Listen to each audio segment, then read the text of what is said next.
paying tribute to her. And then there will be series of meetings between Home Minister Amit Shah, also former National Party president, where he has been at the helm of affairs of winning of election for party at various state level and even the national level.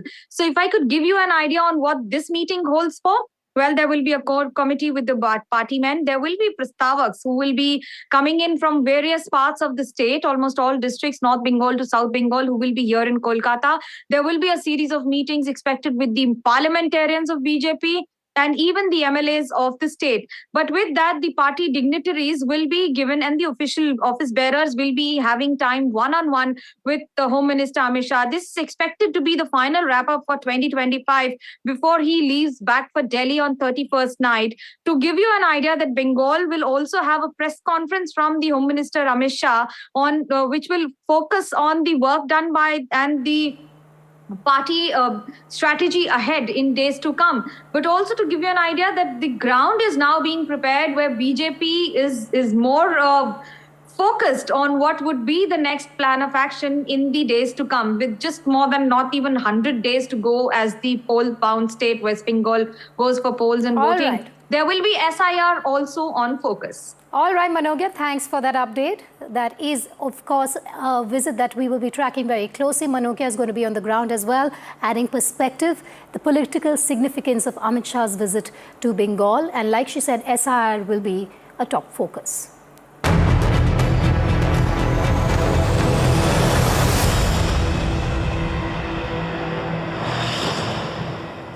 Moving to neighbouring Bangladesh after news from Bengal, after the lynching of a Hindu factory worker, Deepu Das, another Hindu man, Amrit Mondal, has been killed by a mob. Amrit Mondal was beaten by a mob over an alleged extortion attempt. On Monday, allegedly was involved in several criminal activities and had multiple pending cases against him, including that of murder. The interim government in Dhaka said that the matter was unfortunate, but added that it was not at all a community-motivated incident. They've rejected any communal angle in the incident, saying that the murder happened due to Amrit's attempts to extort money and calling attempts to communalize the incident malicious propaganda. Meanwhile, the ousted former Prime Minister of Bangladesh, Sheikh Hasina, has released a statement condemning the Yunus government for atrocities against non-Muslims, saying that the government was interfering in Bangladesh's citizens' right to freedom of religion. वो extremist जामाती के हाथ में वो कोई सरकार नहीं है, कानून नहीं है, इसलिए वहाँ देश के अंदर से भी करना चाहिए, विश्व समाज को भी आगे आना चाहिए। और हम लोग बंगाली हिंदू के नाते, वो हमारी दीपू बंगाली भाई है, उनका परिवार का साथ एक हिंदू को होने के नाते पूरा देश उसका साथ खड़ा हुआ है। The tensions, both political and religious tensions in Bangladesh are at an all-time high, and coupled with that, the relationship which is at this moment on a very crucial juncture between New Delhi and Dhaka. We are trying to get you a sense of what not just the minorities are feeling, but in a whole, because there are a lot of intellectuals in Dhaka who believe that the government of the moment, the Yunus government, has not done enough to ensure a sense of safety for the minorities, and just not for the minorities, but also the intellectual class of Dhaka in the face of rising extremism in this country. Amrit Mondal was killed, another Hindu, but the government came out very, very strongly and said that his murder, his mob lynching is nothing to do with a communal angle. In fact, they had gone out and warned that if people are spreading that kind of news, they will be taken, they'll take strict action against them. They say that this man had, he was a criminal antecedents, there were cases against him, and because he had gone for an alleged extortion bid, he was killed there by the people. Now, the important thing to note here is that even if we go by what the government is saying, coming at the back of what happened to Deepu Chandra Das, and then of course where I'm standing, just a few kilometers in the other direction is where the flyover is, or the market where a bomb blast took place on the eve of Christmas, killing one person. So if you couple all these things, it gives you a sense, ladies and gentlemen, that there is a fear, a sense of fear and a spiraling law and order situation in Bangladesh. Even if it was a criminal who was killed by the mob, the question is, what is the police and the administration in Bangladesh doing? Let's tell you more about the Hindu man who has been killed, who was Amrit Mandal, also known as Samrat. He was a member of a criminal gang. He was involved in criminal activities like extortion. Also, Mandal had murder cases against him, and he was hiding in India before his return to Bangladesh. He is the second Hindu man that we know of who has been lynched to death in Bangladesh. And what is the interim government in Bangladesh saying about this lynching? They are saying murder of Amrit is not a communal act.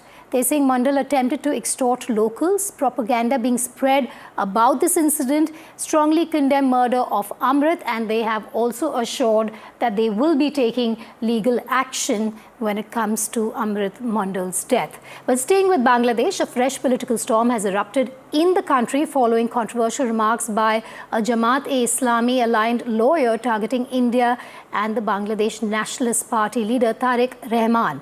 Jamaat-e-Islami linked barrister Shahryar Kabir alleged that Tariq Rahman is betraying his father and accepting India's conditions after returning to Bangladesh following a 17-year exile. Now, the barrister further added that death was not for those who sided with India. The remarks, seen as a direct provocation against India, come just a day after Rahman, son of former Prime Minister Khaleda Zia, landed in Dhaka and delivered a speech outlining his political vision for the country and said that he has a plan for Bangladesh.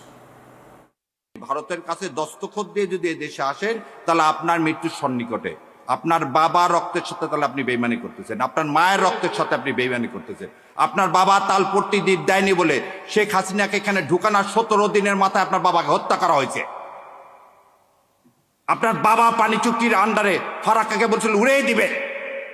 আপনার মা এই পানির দাবিতে UN পর্যন্ত গেছিল, সেজন্য আপনার মাকে কিন্তু ক্ষমতা থেকে কিভাবে চলে গেছে। আর আমার ধারণা আপনার মাদার ব্যথা এখনো যায়নি। যদি মাদার ব্যথা এখন অনুভব করে থাকেন, বিশ্বাস করেন না ইন্ডিয়াকে, বিশ্বাস করছেন তো মরছেন। I want to begin by asking you, how important is the return of Tariq Rahman at the time when people were seeing more or less a political vacuum with Awami League nowhere to be found, BNP now their acting chief coming back after 17 years. How important is this in the context of the things at this moment? Actually, it's very much important in the sense that you already mentioned that Awami League is not on the ground now. So there is after Awami League, the main political party is Bangladesh Nationalist Party, BNP. And BNP's chairperson, Khaleda Zia, a former prime minister, she is very sick. So now the whole party is looking for a leader who can drive this political party ahead of the country's national election. So in that sense, Tariq Rahman is very much important, and Tariq Rahman, without Tariq Rahman, this party actually can't go. We heard a statement coming in from Jamaat-e-Islami leader, barrister Shahryar Kabir. In fact, he went on to say that he made some allegations. He said Tariq Rahman has been shifting towards India. He's tilting towards India. He has accepted India's conditions. And he also went on to say he's betraying his father's legacy. Why do you see Jamaat, in fact, making such statements? Isn't it a blatant threat? Actually, Shahryar Kabir, he frequently go to a television talk show. He is not actually any such kind of designated leader of Jamaat Islami. So personally, he very often says many things. That's not actually the political statement of Jamaat, number one. Number two, after the fall of Sheikh Hasina, you know that the people actually were waiting for BNP. But the youth who took part in the uprising last year, actually the main allegation against Sheikh Hasina was corruption or demolishing a democratic system of the country. So people were frustrated to Hasina for that reason. But unfortunately, after the fall of Sheikh Hasina, some people across the whole country who are in the politics of BNP, they involved in extortion and other crimes. So in this situation, actually Jamaat take the opportunity and Jamaat gain people's faith that, okay, you have seen Awami League, you have seen BNP, so please give us an opportunity so that we can serve you.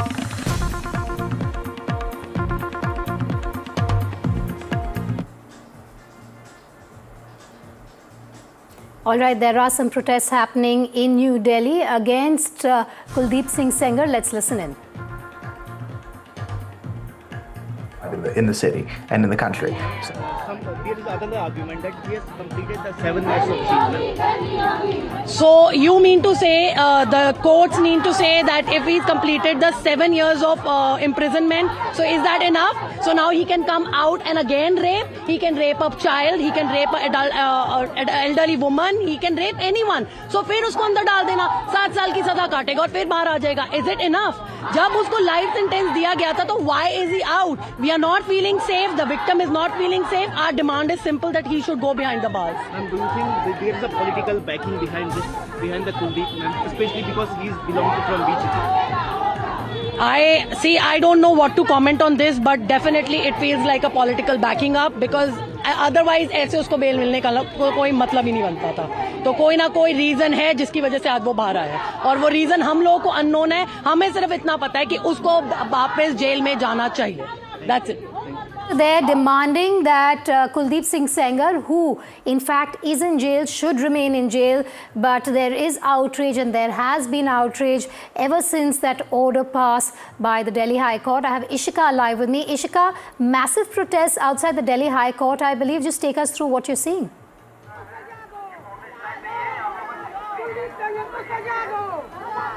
Well, yes, Vedika, we are now seeing that the outrage, in fact, against Sengar has only intensified. We are currently present outside the Delhi High Court, and these are the visuals that we are getting you from here. You can see that this is yet another protest in support of the Unnao rape victim here, and we'll go across to them. Ma'am, आज आप ये जो है प्लैकार्ड लेके आई हैं जिसमें लिखा है कुलदीप सेंगर को उम्र कैद की सजा बरकरार रहे. यहाँ पर आज आप लोग पहुँची हैं, डिमांड ये? जी, हमारी 3-4 डिमांड्स हैं.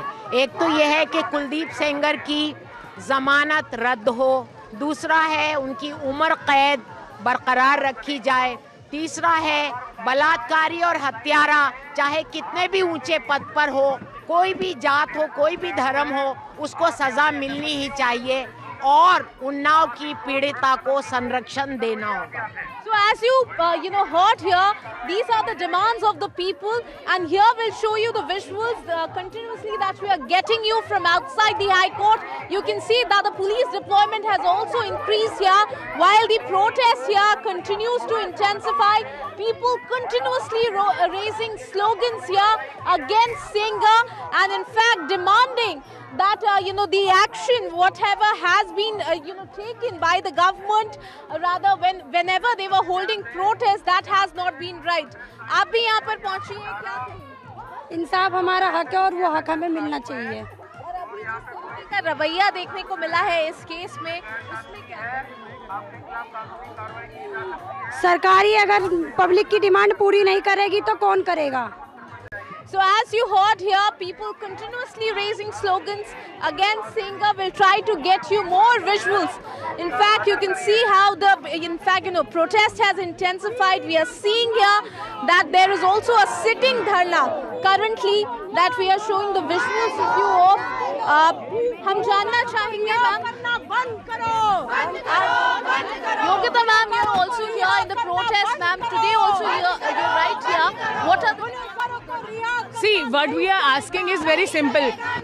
You can see this. We are here to simply ask the court, you have given such a bizarre order. You only undo it, no? Where do we go? Okay, they have done, we are going to Supreme Court legally. But what if they have done something wrong? We need to ask them how they have done, why they have done. And our lawyer is also here. He is filing a caveat. He is filing a caveat here. So we are also looking for. So now with the CBI challenging it, do you believe that this is too late? I think we should get relief because earlier CBI was not active, but suddenly CBI has woken up to this fact that this has been a grave injustice.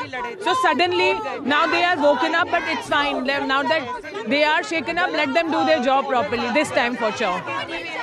As you heard here, this is the protest that continues to intensify on the streets of the national capital, with people here coming out in support of the Unnao rape case victim and saying that justice needs to be delivered. Over to you. Actually, in a moment from now, but a quick recap for our viewers who've just tuned in. What you're seeing are huge protests taking place outside the Delhi High Court. This is to do with the 2017 Unnao rape case that's made headlines through this weekend. Has been a campaign here on NDTV 24/7 after the rapist Kuldeep Singh Sengar, then an Uttar Pradesh MLA with the Bharatiya Janata Party, the BJP, had his life term suspended by the Delhi High Court and was granted bail pending an appeal against the lower court's verdict. Sengar, however, viewers, will remain in jail. He is concurrently serving a 10-year sentence after he was found guilty of culpable homicide and criminal conspiracy in the death of the survivor's father. Sengar's release has been widely condemned, while shocking scenes from Delhi, where the survivor and her mother were bullied and intimidated by security forces while trying to protest, have added to the tension and anger that has erupted over the last couple of days. His release has led to protests, like I said, and you have voices like you've just heard from outside the Delhi High Court demanding that such issues should not even come forth, where you have the option for someone like Sengar to walk out. Like they've been saying, that safety is a huge issue for women. Ishika there. Ishika, just bring us more voices. Tell us what's happening around you. We want to hear more from the protesters on the ground.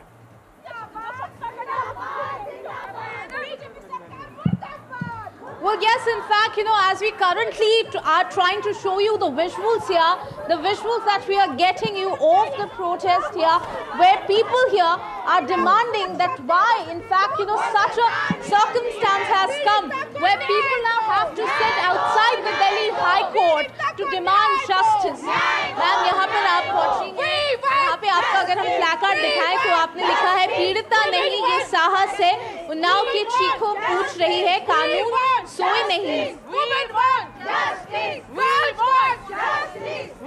I think it's disgusting. It's appalling what they are doing. You have to understand that वो लड़की कहाँ से उठ के आई है और वो कब से लड़ रही है. She lost her father. She met with an गाड़ी से भी उसी को उड़ाया गया था. 6 महीने वो वेंटिलेटर पे थी. गैंग रेप उसका हुआ. उसकी बुआ को मार दिया. उसके परिवार को खत्म कर दिया. वो आज भी लड़ रही है और आप उस आदमी को बेल दे रही है. मैं जानना चाहती हूँ मोदी सरकार और हाई कोर्ट हमें गारंटी देगी कि वो बाहर निकल के एक 3 साल की लड़की का रेप नहीं करेगा, 80 साल की औरत का रेप नहीं करेगा. आज इन लोगों के लिए मुद्दा बन गया है कुत्ते और वंदे मातरम. कुत्तों को डाल दीजिए जेल में. And I think the best सुरक्षा फॉर विमेन इज हम लोगों को भी जेल में डाल दीजिए. इन लोगों को खुला घूमने दीजिए. So you can hear the public anger. In fact, I'll ask my camera person to show you around. You can hear "We want justice" slogans continuously being raised here. Ma'am, the type of action that has been taken by the government also on the protesters while you were protesting there. What do you have to say on that as well? Because today you're also questioning the government. As I earlier also said, see, government only wakes up to media. Thanks to all of you, because the day we sat on India Gate protest, you have been raising the voice. Why is this justice through media? Why it is not an automatic justice of nature or the democracy? Why this girl should have got justice otherwise also? We now hoping to get justice because of the media and the protest. I mean, this is shameful that every daughter can't have access to media or people like us. So what do we seek for? Like, what about the other girls who are being raped? What about Ankita Bhandari? What about wrestlers? They have never got justice so far. So certainly, as you heard here, all of the slogans that you will hear from the ground here. Ishika, I'm going to interrupt you there because that's Yogita. This is just Ishika, I want you to go back to Yogita, who has been supporting the Unnao rape survivor for the last couple of days, especially after what happened in the High Court.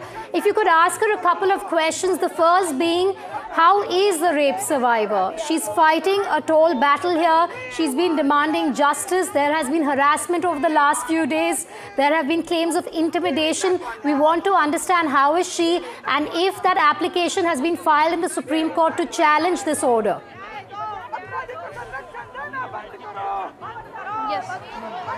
So, Yogita ji, our anchor also wants to ask you this question that, ma'am, first of all, we want to know how is she currently? She is going through a lot of mental health issues. She is very confused because she never expected this judgment. So we really, I was at loss of words when she called me from High Court. She was here. She had nobody to support. I was also not around. I took little time to reach her, and she was all alone. She was crying and howling. And she called me. I have that recording, and she was like, "Didi, I mean, what next?" So I was also like, I also couldn't think for a while what next. So when I came to her, she hugged me, she cried, and then we went to the lawyer and asked him what went wrong because he wasn't there in the court that time when the judgment was pronounced. So we asked him the course of action, and this girl didn't know what happened to her because 4 days ago she was with us talking about women's safety for other girls. She was at our convention in Pari and she was discussing about women's safety. So how about that? So I mean, suddenly her life is completely off track. She was trying to get normal. We had arranged a skill training and she was getting back to her rehabilitation, and now this happens. So definitely she's not fine and she's very, very disturbed. And not only her, entire family is disturbed. Something that we are discussing, imagine she's going through it. They don't understand the pain. हमारे देश में एक आदमी है विजय गोयल, वो बहुत कोशिश करता रहता है कुत्तों से सबको सेव करने के लिए. उससे जरा पूछना बेटियां रेपिस्ट से सेव कैसे करेगा. Ma'am, we also another question for Yogita, if you could go back to her. Challenge the court's order. Has been filed? So today we were here to file caveat. So this whole order came in a very unpredictable or planned way. Unpredictable for us, but planned by them because they knew there is a vacation going. They're going for vacation. The bench is going for vacation. So they knew that we will not have enough time. But they forgot that it's us, women of the country. We will not let it happen. So we are here to file a caveat. If not, we will go to the vacation bench in Supreme Court. So yes, Vedika, as you heard here, Yogita Bhavana saying that if not, they will be going to the Supreme Court. Any more question you have? Yes, I want to ask Yogita another question. We've of course broken the story earlier on Breaking Ground as well, and we stayed with Yogita for a while. But my question to Yogita is just playing the devil's advocate here, and just because I want to understand from her, the outrage is over the consequences of this order, because we do know that Sengar is going to remain in jail in another concurrent case against him. But is it the consequences of the order that she has been largely impacted by?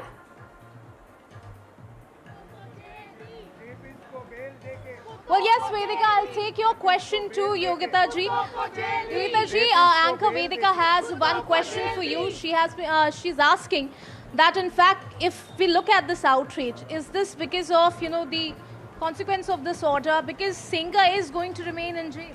So no, so that's why I want to clear this very clearly, technically, legally, is that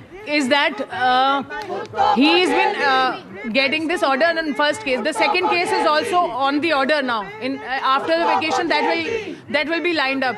And the kind of hints we have got from our lawyer, that is also going for bail. Yeah, that's the reason. That will also go a similar way. If we don't have the pressure right now from media, he will be out. And after that, he will be out in no time.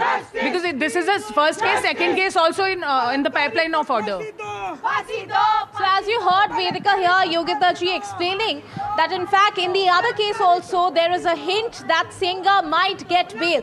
And that is why there is in fact this outrage that you see on the streets of the national capital, which is only in fact, as they say, will intensify in the coming days. Over to you. Ishika, I'm going to stay with these live shots to understand more about the number of people behind you and if there are any security arrangements around. But that's something that Yogita Bhayana, activist and lawyer, is now saying, that she is hearing that Kuldeep Singh Sengar will also be trying to apply for bail in the second case, which is a 10-year conviction against him for the custodial death of the father of the rape survivor, and that is why before there is a possibility of him coming out if he is granted bail in that case, which of course we cannot determine right now. That's up to the court in charge of that case or where that case will be heard. The fear is that he will walk free. A rapist will walk free, and once again the safety of women will of course be challenged, will be under threat, is what Yogita and the rape survivor are saying. Ishika, if you could just take me through the security around the protest area. Are there a lot of security personnel deployed? Are they trying to take these protesters away? Is the protest thinning out? What can you tell us? Well, Vedika, if we tell you the exact situation of the protest right now, well, when we first arrived here, there were a large number of protesters that had gathered here. But since the number of security personnel here, in fact, they increased, they asked the protesters to, in fact, disperse. And that is why currently, if we tell you, this is, these are the visuals that you'll be getting outside the Delhi High Court. First, when we came here, there were around 30 to 50 protesters, and currently you can see there are in fact 10 protesters who are continuously raising slogans of, regarding justice for Unnao victim. They say that it is high time that justice needs to be delivered, and you can see that this protest also is being led by Yogita here, who's in fact right here, and they continue to say that the pressure at the moment is needed because, as you rightly said here, Vedika, that there is a fear among the protesters also, and with the Unnao rape case victim also, that Sengar might walk out of the jail free, and that is something that should scare the entire country because it is a rapist that will be walking free here, and that is why the protest on the streets of the national capital will continue to intensify. Over to you. Also, the CBI, which is the investigating agency and the prosecuting agency in the case, Ishika, has approached the Supreme Court over the High Court's release order. What's the latest on that, if there's any development yet? Is it being seen by the people here outside the Delhi High Court as a move that they were expecting? Are they happy that the CBI is knocking the doors of the Supreme Court over this? Maybe you could ask Yogita that question as well.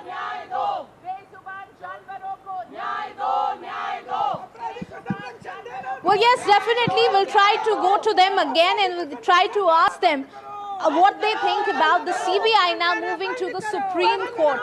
Yogita ma'am, we want to ask here that now CBI going to the Supreme Court. Do you welcome that move or do you feel that it is too little too late?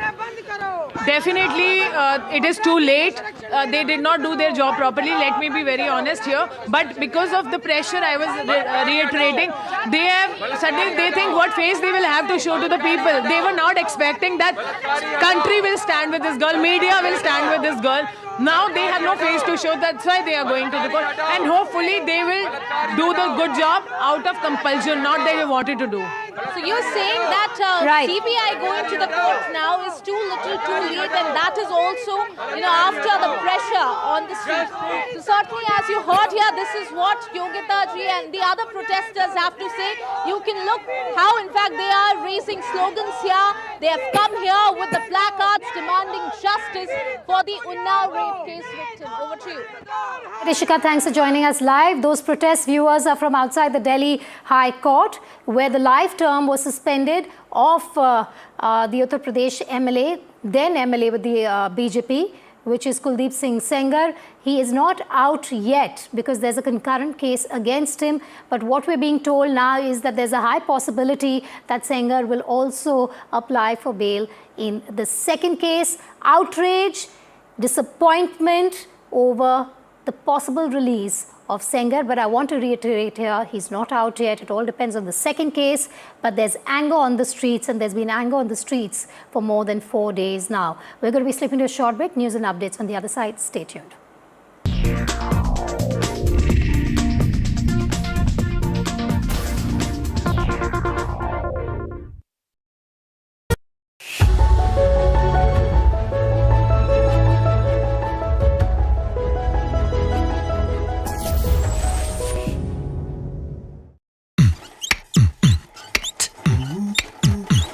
Yeah, yeah, yeah, yeah, yeah, yeah, yeah, yeah.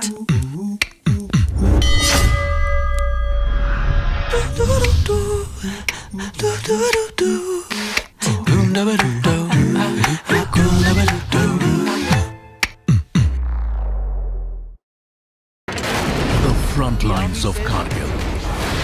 The fury of Operation Sindhu. So many attacks. The chaos and cries of disaster zones. To fighter jet cockpits.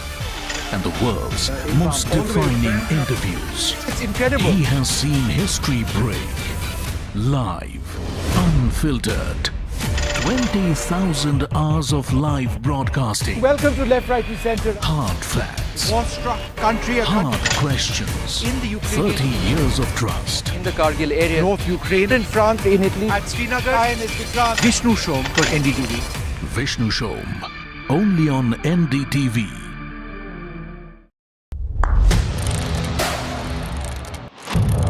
What seems settled for me is unfinished business. So I rewind, I pause, I reflect, I dig until what's buried stands up to be counted. Breaking ground, not just headlines, the meaning behind them. This is Breaking Ground with me, Vedika Sood. A very special moment for us as we announce NDTV Masterstroke, the NDTV Art Awards. NDTV presents the Masterstroke Art Awards. An odyssey of creative brilliance where the masterpiece meets its ultimate recognition. NDTV bringing this subject forward would have a great integrity of putting it forward where people could understand the importance of art. This award that is being started, I'm sure is going to be amazing. Art for India and for Indians is an expression of our Atmanirbharta. It's actually quite a formidable jury, so I think we'll reveal a lot more as we go along. This is an amazing platform, I think, today what you're doing. Honoring the masters who define our creative landscape. Coming soon on the NDTV network. 3, 2, 1, and lift off. It's a dream that everyone has harbored at some point in their lives. The second Indian to travel to space. Group Captain Shubhanshu Shukla joins us today on NDTV. So I like to say, when you launch one person into space, you actually lift 1 million here on Earth. Bharat aaj bhi sare jahan se acha dikhai deta hai. It is really beautiful sight.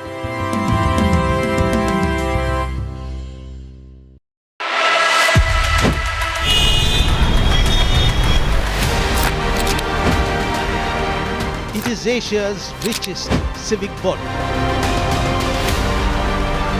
2026 begins with Big Bang BMC poll. High stakes Mumbai battle loading. Can BJP extend Maha winning streak? Existential fight for the Sena. Can the Congress strike a comeback? Maha civic body, massive implications.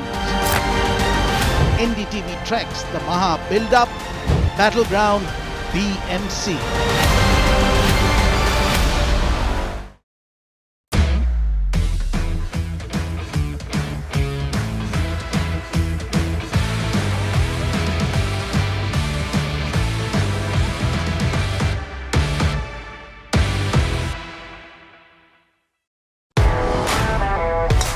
Are you ready for the best show in town? NDTV Golf Pro-Am, we are coming to your city. Stay tuned.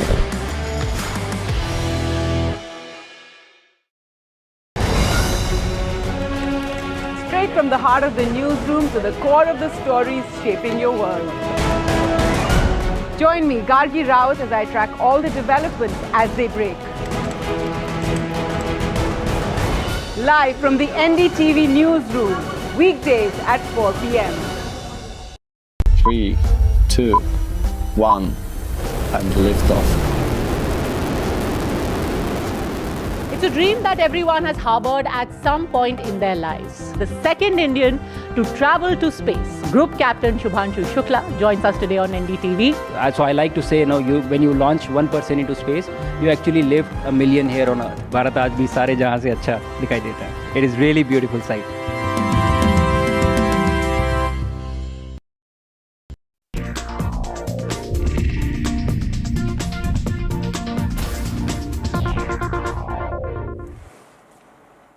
Welcome back. Just hours after Prime Minister Narendra Modi inaugurated the Rashtriya Prerna Sthal, flower pots lining the road disappeared.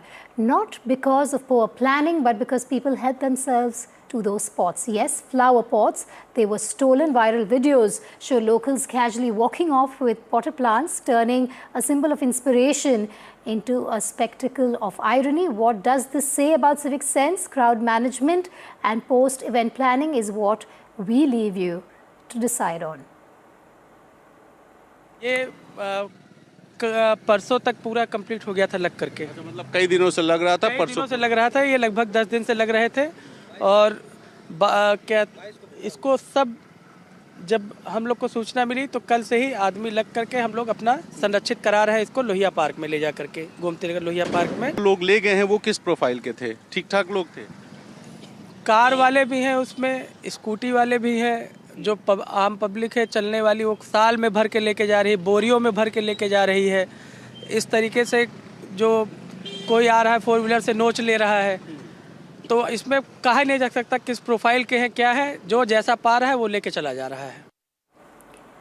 Prime Minister Narendra Modi took a veiled dig at the Nehru Gandhi family of the Congress, saying that previous Congress-led governments had concentrated recognition around one family while ignoring several national icons. While addressing a gathering after inaugurating the Rashtriya Prerna Sthal in Lucknow, Prime Minister Modi said that leaders who made significant contributions to the nation were not given due respect when the Congress was in power. He emphasized that the BJP government had broken away from what he described as an outdated system. Meanwhile, Congress and Samajwadi Party sharply reacted to this. SP Chief Akhilesh Yadav took to social media and said the BJP is no one's blood relative. The Samajwadi Party leader said today being called a BJP supporter has become synonymous with a negative identity. Here are a lot of political reactions to what the PM had said. कौन सा अपमान कर दिया? अटल जी का इलाज कराने राजीव गांधी जी ने उनको विदेश भेजा था. इन्हें अकल है? कुछ पढ़ा है इन्होंने अपने ही इतिहास के बारे में, अपनी पार्टी के इतिहास के बारे में? सुनते अटल जी क्या कहते थे राजीव जी के बारे में.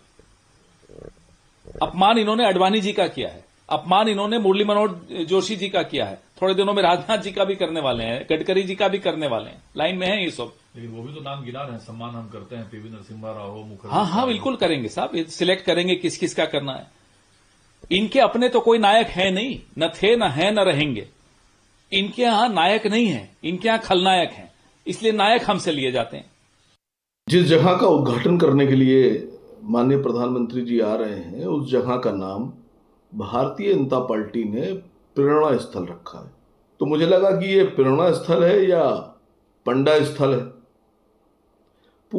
तो 4% की आबादी वाले ब्राह्मणों की 3 बड़ी मूर्तियां लगाकर प्रेरणा स्थल बनाया जा रहा है.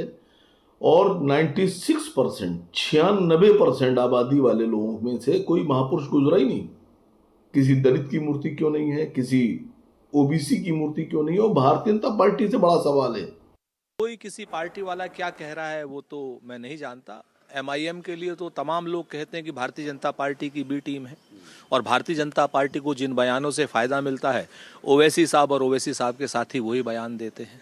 हम तो प्रधानमंत्री जी का स्वागत करते हैं. पहली बार है कि इन्होंने अपने प्रेरणा पुरुष तीनों भाजपाई बनाए, वरना तो हमसे ही उधार ले रहे थे आज तक.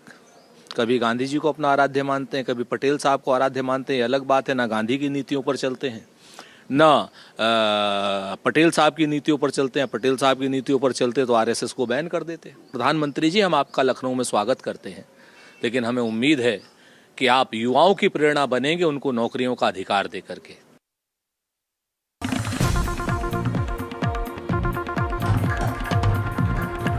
News is coming in the run-up to the BMC elections in Mumbai. There's a crucial meeting in Pune between Ajit Pawar and Rohit Pawar.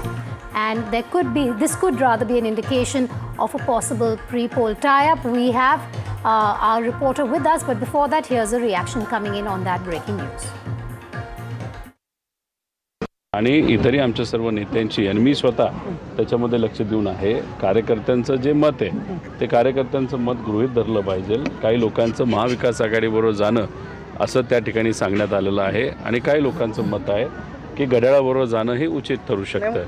त्यामुळे उद्या या बाबतीतली चर्चा करून कार्यकर्त्यांचं मत समजून घेऊन योग्य ती कारवाई केली जाईल. हे बघा, जेव्हा निर्णय घेऊ त्या बाबतीत तुमचा हा जो प्रश्न आहे, एक मोठी प्रेस कॉन्फरन्स तिथं आपण घेऊ. Anuj, coming to you now, make us understand and our viewers understand what this meeting could indicate in the near future ahead of the BMC elections for the two parties.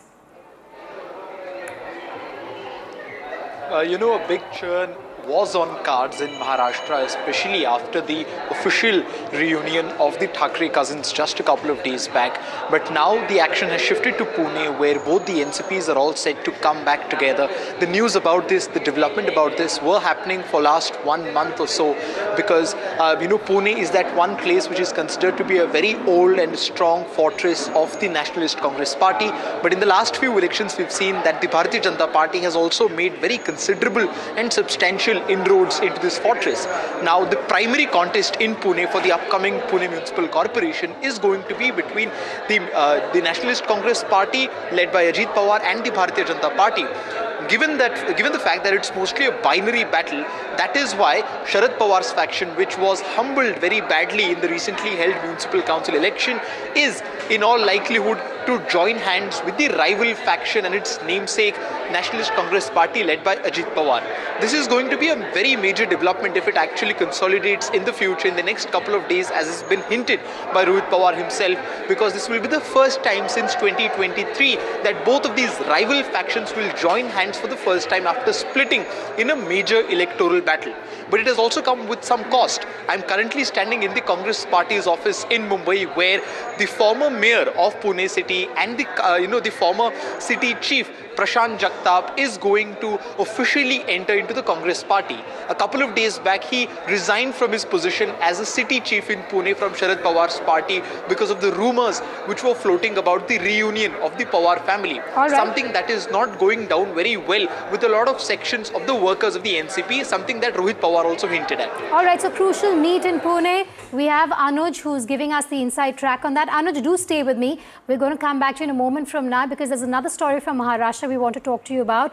Now, Raj Thackeray led Maharashtra Navnirman Sena. The MNS appears to have sharpened its pitch ahead of the upcoming BMC elections, once again foregrounding Marathi identity politics. A social media post by MNS leader Sandeep Deshpande warning of action against those allegedly insulting Marathi language and culture has triggered a political storm. The remarks sparked a poster war and drew sharp reactions across party lines. Congress leaders, despite alliance dynamics, criticized the statement, while the BJP and Shinde-led Shiv Sena accused the MNS and the Uddhav Thackeray faction of promoting intimidation politics. If you try to insult Marathi language, if you try to insult Marathi culture, नहीं बटोगे तो भी पिटोगे. जात, धर्म, भाषा, लिंग को लेके जो भी पोलराइजेशन होता है, हम उनके खिलाफ में है. विविधता में एकता ही भारत की विशेषता है. हमारे नेता एकनाथ जी शिंदे ने 100 काम किया है मराठी मानुस के लिए, मराठी अस्मिता के लिए और मराठी अभिमान के लिए. देखिए, ये ठाकरे बंधुओं की जो युति हुई है, इसका मराठी अस्मिता या मराठी भाषा से कोई लेना देना नहीं है. दरअसल दोनों पार्टियों का अस्तित्व खत्म हो गया है. ठाकरे परिवार की साख खत्म हो गई है, तो अपनी साख बचाने के लिए वो मराठी समाज के नाम पर इकट्ठा हो गए हैं. सच है कि इनके पीछे बड़े पैमाने पर जिहादी मानसिकता के लोग खड़े हैं. कल भी जो युति हो रही थी या घोषणा हो रही थी, वहाँ पर जमीयते उलमा ये हिंद के जो सांप्रदायिक लीडर्स हैं वो थे वहाँ पे.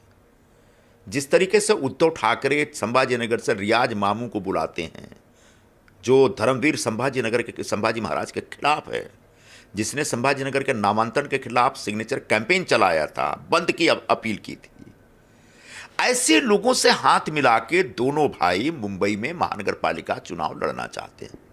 और इसके लिए जिहादियों के दबाव में आकर पूरे हिंदू समाज को जाति और भाषा के नाम पे बांटने का षड्यंत्र रच रहे हैं। Anuj still with us. Anuj, Marathi identity politics taking center stage for the MNS as well as Shiv Sena UBT ahead of the BMC polls. Identity has become a buzzword here in this current BMC election run-up. We've seen that the movement that was led by Raj Thackeray and Uddhav Thackeray a few months back translated not just into a successful movement because the GR by the government was actually taken back, but now an alliance has also been put in place. But we are seeing that with days left for the Mumbai city to go to polls, this narrative of identity is intensifying, and there are two counter narratives that are going against each other. Well, on one hand, you have the Thackeray brothers, Thackeray cousins, who are reinforcing one of the founding principles of Marathi Asmita or Marathi pride yet again in the city to try and get as many as votes possible from the 44% Marathi speakers who are there in the city at the moment. On the other hand, you have a counter narrative from the Bharatiya Janata Party led Yuti, wherein the Hindu identity has been put in place. While of course the critiques state that in between of these narrative division or narrative wars that are going on, the real issues that the Mumbaikars are facing are somewhere getting lost. But politically looking at the things, it is going to be interesting to see on whether the voter relies over the Marathi first approach or the Hindu first approach. Ever since the announcement of the official alliance between the Thackeray brothers, we are seeing that old videos of Devendra Fadnavis attending events with the Islamic community are also making rounds in an attempt to highlight the hypocrisy of the Bharatiya Janata Party. Back to the studio. And Anuj, we're just going to see this fight and face-off get more fierce in the run-up to the BMC elections, especially after the alliance declaration by Uddhav Thackeray and Raj Thackeray. Well, it's completely, this is only going to get intense given the fact that only a few hours back we saw a meeting being held between Amit Thackeray and Raj and his cousin brother Aditya Thackeray at Matoshri, where it was reportedly decided that soon a bike rally would be taken out by the Yuva Sena of MNS and Yuva Sena of the Shiv Sena UBT faction as well, highlighting the fact that even the youth of both of these parties is going to keep identity at the top of its agenda. This becomes even more important for us to understand in the backdrop of the nature of alliances that are happening here. Well, on one hand, you have the Marathi identity issue being raised up by the Thackeray cousins. You also have several independent factors in the shape of Congress and the NCP, which will not be fighting with any alliance partners. Congress has decided to fight this election alone, not aligning either with Mahayuti or with Mahavikas Aghadi. Anuj, I'll have to leave it at that. Thank you for joining us, and sorry for interrupting, but I'm running out of time there. We're moving on now to a macabre story, this time from the state of Uttar Pradesh. In Gorakhpur, a shocking Drishyam-style murder has been uncovered. A man strangled his wife after finding her secretly using a mobile phone. He buried her body in a 6-foot pit behind their house and misled police for days, claiming she had died by suicide and that he threw her body into a river. After hours of interrogation, the accused Arjun finally confessed. On 21st December, when Arjun, who works as a labourer in Ludhiana, returned home in Gorakhpur, he found his wife Khushbu using a mobile phone. Khushbu allegedly kept the mobile phone hidden from Arjun. This led to an altercation between the couple, who were alone at home that night. In a rage, Arjun strangled his wife to death and then buried her body along with a folding cot in a 6-foot deep pit he dug behind their house. Arjun then told his family that Khushbu had left home without informing anyone.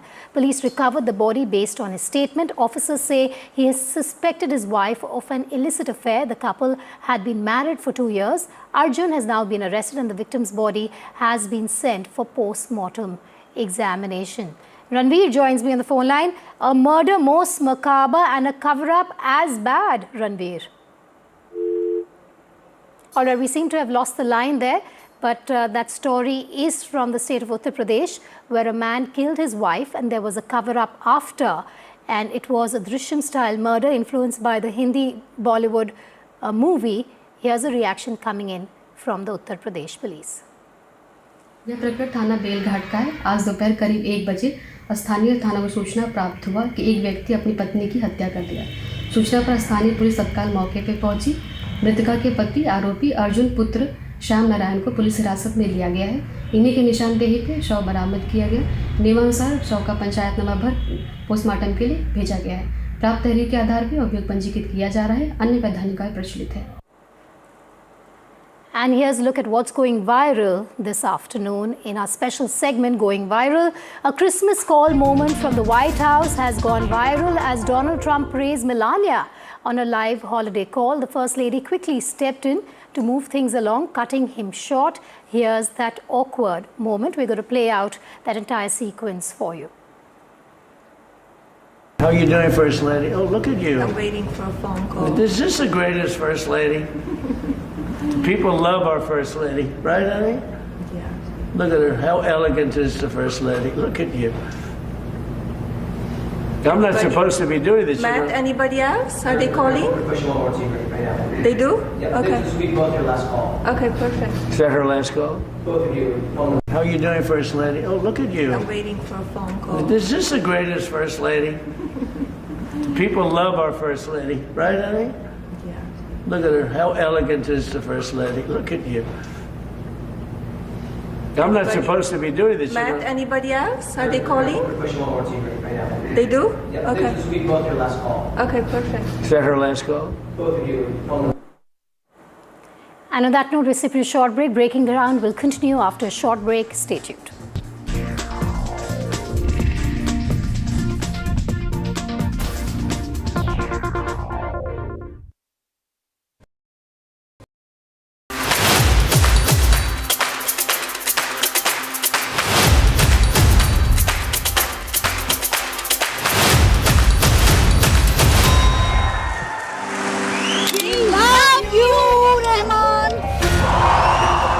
This was one of the most magical, mystical performances we've seen. This is like a shrine. Coming and listening to you is like seeing a maestro perform at that shrine. I think it was when Virat sang himself for the longest while. Yes, that for me was special. When the first claps came in, I think my only prayers was all of you should be healed. May God give you a lot of prosperity, health, love, long life. I was mesmerized. I think it is one of the most magical evenings that I've spent. बहुत ही अच्छा. Beautiful. Oh my God, A.R. Rahman is unmatchable. It connected me to some spirituality. This is India for me. This is India. This India I grew up, and this India I'm seeing now. It will never change.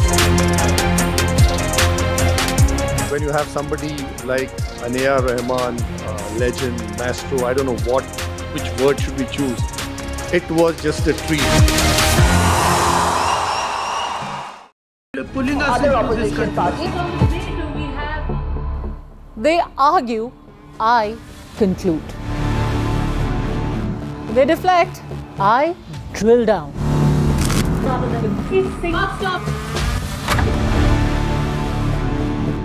This isn't a free-for-all. It's a reckoning. No filler, no fog. Only the facts and where they lead. Every night at 9, the case closes because the buck stops here.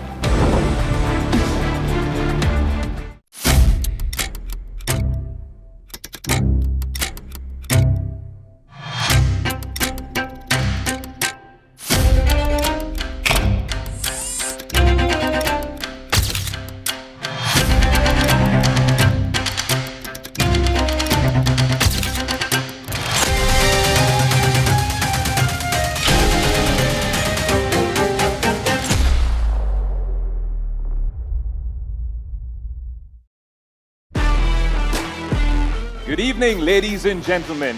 Actor of the Year. Director of the Year. Debutant Director of the Year. Sports Performance of the Year. The Actor of the Year award goes to... And the award for NDTV Science Icon of the Year. Welcome to the 20th edition of NDTV Indian of the Year 2025. 21 days in Kashmir. People have bombarded me, friends, with requests for an unfiltered list of things I saw and observed on the ground. Very special ground report from the line of control. There were some children who've lost limbs in the shelling. They're now India's smallest but possibly the most powerful crime family. Cough syrup has killed at least 25 children. Gaikwad sahab, aise mat kijiye. Suddenly people are wondering about the weaponization of India-Pakistan cricket. We live and breathe elections. You will not believe your eyes or ears when I show you what I'm about to do. And for a country that has fought so many wars in the mountains and at high altitude. We're standing on the Indian Navy's newest warship. The line of control, Shiv Arun, NDTV.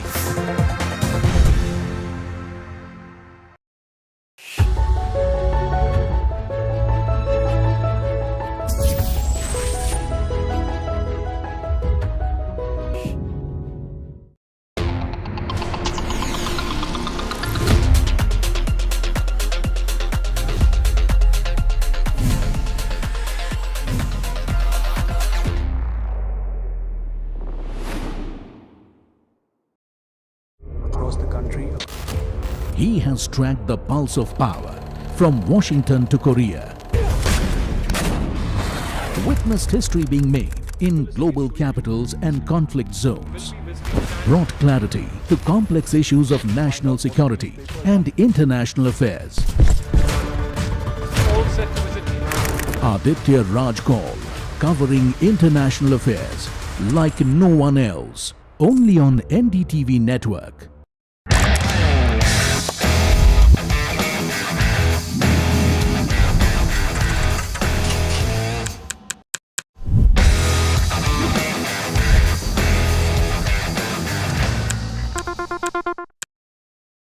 I don't sugarcoat. I shoot straight and tell you stories the way they need to be told. Unfiltered, unafraid, unmissable. That's how I roll. Watch me, Priyanka Deo, on NDTV World. Namaste.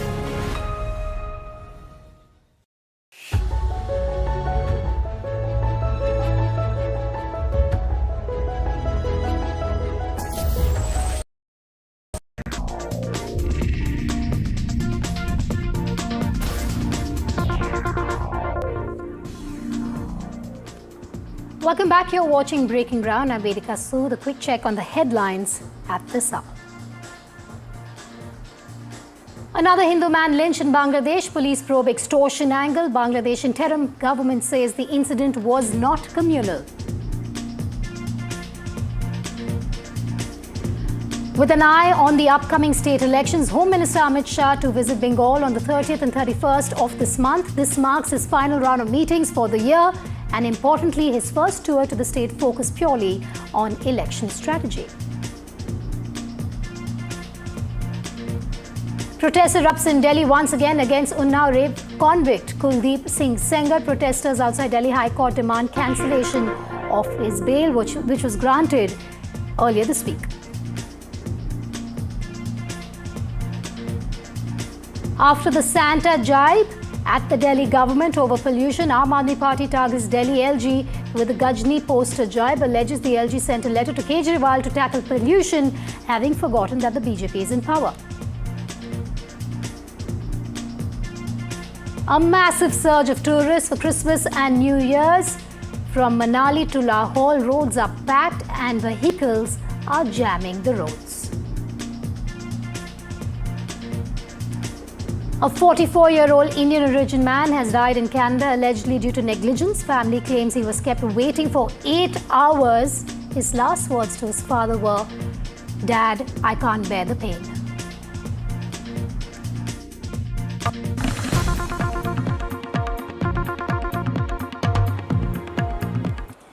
In news just coming in, there's been a massive protest by Hindus in Dhaka.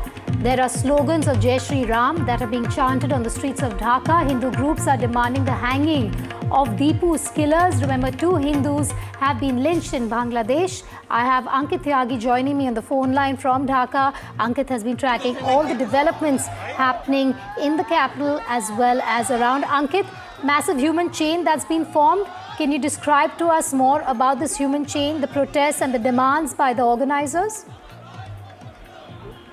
Well, this is an organization called Hindu Mahayog. It is an organization which is a mix of Hindu religious identity along with Buddhist and other minorities in Bangladesh.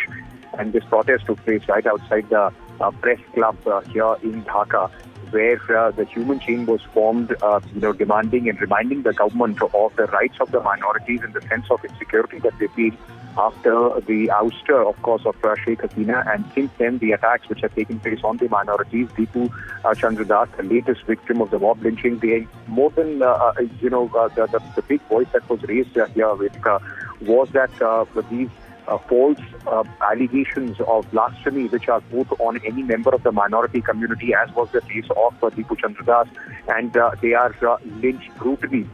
So the members were demanding, even if any allegation is made, at least there should be an investigation, and asking the Yunus government to ensure that there is, of course, sense of security as far as the minority community in Bangladesh is concerned. This protest, which just concluded about half an hour back at the Dhaka press club, there were, of course, a lot of Hindus, those who had come, and they were, along with Jai Shri Ram, they also were chanting Jai Durga Mata and other, of course, to identify themselves as Hindu and say that this is as much as their land as the majority Muslims in Bangladesh. Now, this has, of course, been a matter of concern, and the mob lynching of another man, Amit Mandal, who the government says has nothing to do, as far as the communal angle is concerned. They deny the communal angle, but even then, if people are taking law in their own hands, if democracy is in fact deciding the fate on any allegation, that puts a serious question mark on the ability of the caretaker government under Mohammed Yunus to ensure the safety and uphold the law and order in the country. Ankit, you've been there for a while. I want to understand from you in your conversation with Hindus in Bangladesh, how scared are they today? There is a sense of fear for sure. The situation is tense as far as Hindus are concerned. You move out of Dhaka, there is a sense that in the hinterland especially, the people are living in palpable fear. Anybody can come and throw a blasphemy allegation on you, and when it's a fair game or a free game, as far as the crowd is concerned. And that kind of attitude is, of course, giving rise to a lot of insecurity, though Mohammed Yunus has said that, they are going to ensure safety for the Hindus and the other minorities here. Yesterday was Christmas. There was a massive security arrangements which were made in Dhaka and all across to make, to give a sense of protection. But the fact remains that there is growing sense of anti-India, which is also fanned by a lot of propaganda from YouTubers, those who are sitting abroad. And that is something that the Yunus government has failed to counter. A lot of journalists, those who have been under attack, minorities, those who have been under attack, they feel that the Yunus government, either the police does not act in time, or if they do, they act late. So that means that there is some sort of a complicity, and it's by default that Jamaat is in fact driving the agenda here. That is the fear that people have. And this is something that now the community is looking at, whether it is Tariq Rahman or other community leaders, because Awami League politically is nowhere to be found. They are hoping that the BNP would in fact strike a chord of reconciliation, and the situation, in fact, can be normalized in Bangladesh for the minorities. All right, Ankit Tyagi, thanks for joining me on the phone line there. Human chain organized by a Hindu outfit there demanding justice for Deepu Das. Remember, he was lynched at a factory. And after that, another Hindu man, Amrit Mandal, has been killed by a mob. Amrit Mandal was beaten by a mob over an alleged extortion attempt. Monday allegedly was involved in several criminal activities and had multiple pending cases against him, including that of murder. Now, the interim government in Dhaka said that the matter was unfortunate. All right, I'm being told that Prime Minister Narendra Modi is speaking in New Delhi. He's at the Bharat Mandapam, and he is part of an event commemorating Veer Bal Divas.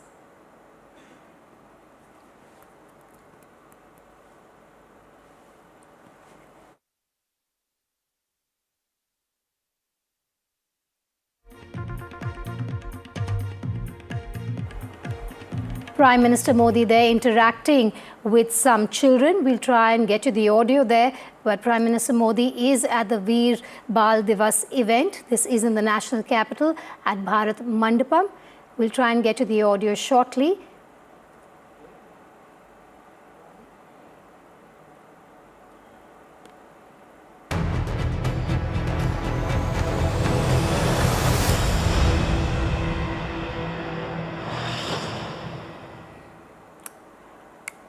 Well, we're going to continue with our coverage on Bangladesh. Amrit Mandal is the second Hindu who has been lynched by a mob over an alleged extortion attempt. Allegedly was involved in several criminal activities and had multiple pending cases against him, including that of murder. The interim government in Dhaka said that the matter was unfortunate, but added that it was not at all a communally motivated incident. They've rejected any communal angle in the incident, saying that the murder happened due to Amrit's attempts to extort money and calling attempts to communalize the incident malicious propaganda. Meanwhile, the ousted former Prime Minister of Bangladesh, Sheikh Hasina, has released a statement condemning the Yunus government for atrocities against non-Muslims, saying that the government was interfering in Bangladesh's citizens' rights to freedom of religion. Now, on the night of 18 December, two of the leading newspapers of Bangladesh, Pratham Alo and the largest read in Bangla and Daily Star, were attacked and burnt. This happened after the announcement of death of Osman Hadi, leader of Inqilab Moncho. His angry supporters were instigated by some anti-India Bangladeshi YouTubers working from the US and other countries. These attacks are part of increasing threats to journalists and free press in Bangladesh. NDTV's Ankit Tyagi reports from the site on these attacks from central Dhaka. This building, which is charred right now, and you would see was burnt badly on the night of 18 December, stand testimony of the propaganda and the hate that is spreading here in Dhaka. What you see behind me is the administrative block of Pratham Alo, the leading Bangla newspaper here in Bangladesh. This is the largest read newspaper in the country. And after the death of Osman Hadi, when there was in fact widespread anger among his supporters, there were some social media influencers sitting across, in fact, in the United States and other places, who instigated people against the big newspapers and media houses here. Pratham Alo was victim of one such propaganda call. And then, of course, there was a mob which descended here and burnt this office. It was only after the vandalism and the arson took place, the security apparatus was made active. And by the time they came here, this entire building, which houses the administrative block, the accounts department, and also some of the books division, the book division of Pratham Alo, was burned. Thankfully, the staff, because it was in the night, there was very little staff, and the newsroom is in an adjacent building, and hence the newspapers, newsroom, and the backbone, of course, their news gathering staff survived. But the situation is quite sensitive. I spoke to a few of the journalists, those who work here, and the situation is, in fact, as per them, so sensitive that they gave me a full account of what happened, but refused to come on camera. We would, of course, be try and get a response from the management as well. But at this moment, it stands testimony of the critical juncture that the press in Bangladesh is facing. Along with Daily Star, the largest English newspaper, this was the one which was, in fact, attacked. Now, huge security, cordon has been thrown in here. Police and the rapid action battalions are guarding this newspaper. And this entire incident, the attack on the press, has been condemned. And the entire media of Bangladesh has asked the Yunus government to ensure safety for the press here in the country. And a fresh political storm has erupted in Bangladesh following controversial remarks by a Jamaat-e-Islami aligned lawyer targeting India and Bangladesh Nationalist Party leader Tariq Rahman. Jamaat-e-Islami linked barrister Shahryar Kabir alleged that Tariq Rahman is quote-unquote betraying his father and accepting India's conditions after returning to Bangladesh following a 17-year exile. The barrister further added that death was near for those who sided with India. The remarks, seen as a direct provocation against India, come just a day after Tariq Rahman, son of former Prime Minister Khaleda Zia, landed in Dhaka and delivered a speech outlining his political vision for the country and said that he has a plan for Bangladesh. ভারতের কাছে দস্তখত দিয়ে যদি এই দেশে আসেন তাহলে আপনার মৃত্যুর সন্নিকটে আপনার বাবা রক্তের সাথে তাহলে আপনি বেইমানি করতেছেন আপনার মায়ের রক্তের সাথে আপনি বেইমানি করতেছেন আপনার বাবা তালপট্টি দ্বীপ দেয়নি বলে শেখ হাসিনাকে এখানে ঢুকানোর 17 দিনের মাথায় আপনার বাবাকে হত্যা করা হয়েছে আপনার বাবা পানি চুক্তির আন্ডারে ফারাক্কাকে বলছিল উড়িয়ে দিবে আপনার মা এই পানির দাবিতে ইউএন পর্যন্ত গেছিল সেজন্য আপনার মাকে কিন্তু ক্ষমতা থেকে কিভাবে চলে গেছে আর আমার ধারণা আপনার মাদার ব্যথা এখনো যায়নি যদি মাদার ব্যথা এখন অনুভব করে থাকেন বিশ্বাস করেন না ইন্ডিয়াকে বিশ্বাস করছেন তো মরছেন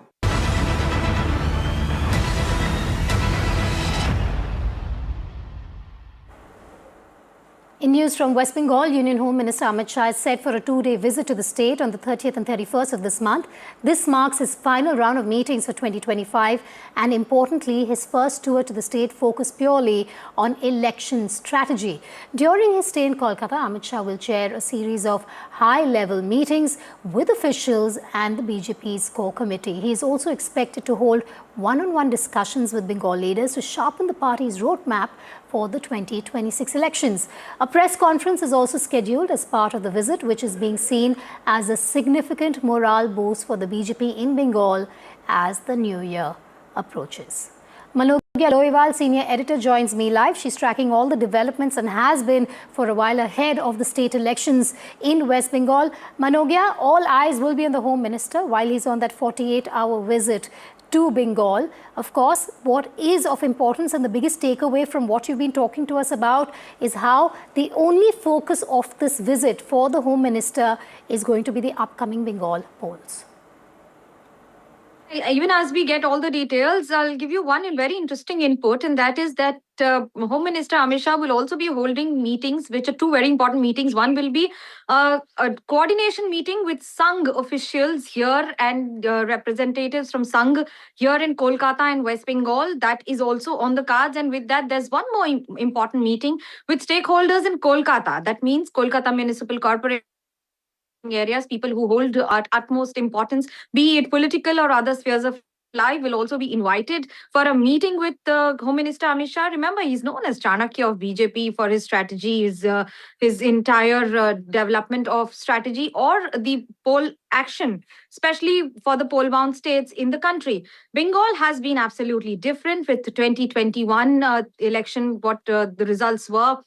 And with now the battleground Bengal absolutely ready for the fight, where even TMC knows that the main opposition party is BJP, and BJP clearly has its hands down on the deck with absolute confirmation that the fight will just be more intense in days to come. There are three primary things on the card. One is SIR, the discussion on it, because that has been the bone of contention between the central government, or you call it the Election Commission of India, and TMC. Massive protest planned by TMC over the paths, and with that even expect the National General Secretary of Trinamool Congress and Member of Parliament from Diamond Harbour, Abhishek Banerjee, who will be starting his campaign and is holding a series of meetings beginning today, a virtual meeting with more than 5,000 Trinamool Congress leaders and workers across the state. So this would be a real battleground Bengal, and with Home Minister Amit Shah now finally entering it officially on 29th, he's expected to arrive late in the evening from Assam after completing his engagements in the state of Assam, which is also a poll-bound state, and then in focusing Bengal, bringing to you almost the first-hand updates will be NDTV, and with that also I can confirm that there will be a lot more political fireworks in days to come. Absolutely, especially over SR that has taken center stage. Manogya, thanks for joining me live. We're going to stay with politics. There is some breaking news coming in. Ending over 4 decades of the LDF hold over Thiruvananthapuram Corporation, the BJP-led NDA has secured power in the Thiruvananthapuram Corporation, perhaps the most important civic body in Kerala, by winning 50 out of 101 seats. This is big news, viewers. BJP has made a breakthrough in Kerala's capital, and the first BJP mayor in Kerala is going to be VV Rajesh, who has been named the mayor. I am very happy. I am very happy, and I am thankful to the people of Trivandrum who voted for BJP. And whom are you dedicating this entire event to? Our politics is dedicated after 40-50 years. We have been doing the activity very pakka, and this is I am dedicating also for the people of Trivandrum. And you are confident that the elections going to happen and one independent election is already given? Complete the 5 years with the absolute majority. I am fully confident. Thank you. Thank you. Historic moment for the BJP NDA. Of course. And what is it? Let us wait till the election is over.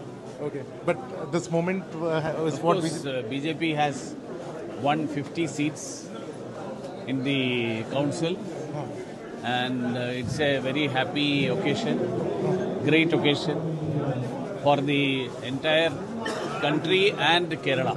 A lot of media speculation and everything was happening, and you had also responded very strongly against it. Of course, media should report what is happening. So the entire leadership is in sync with this decision. All right, so the BJP has history in the state of Kerala. They have a BJP mayor now in Thiruvananthapuram, which is Ashwin, who joins me on the phone line. A huge inroad that the BJP has made into the capital of the state.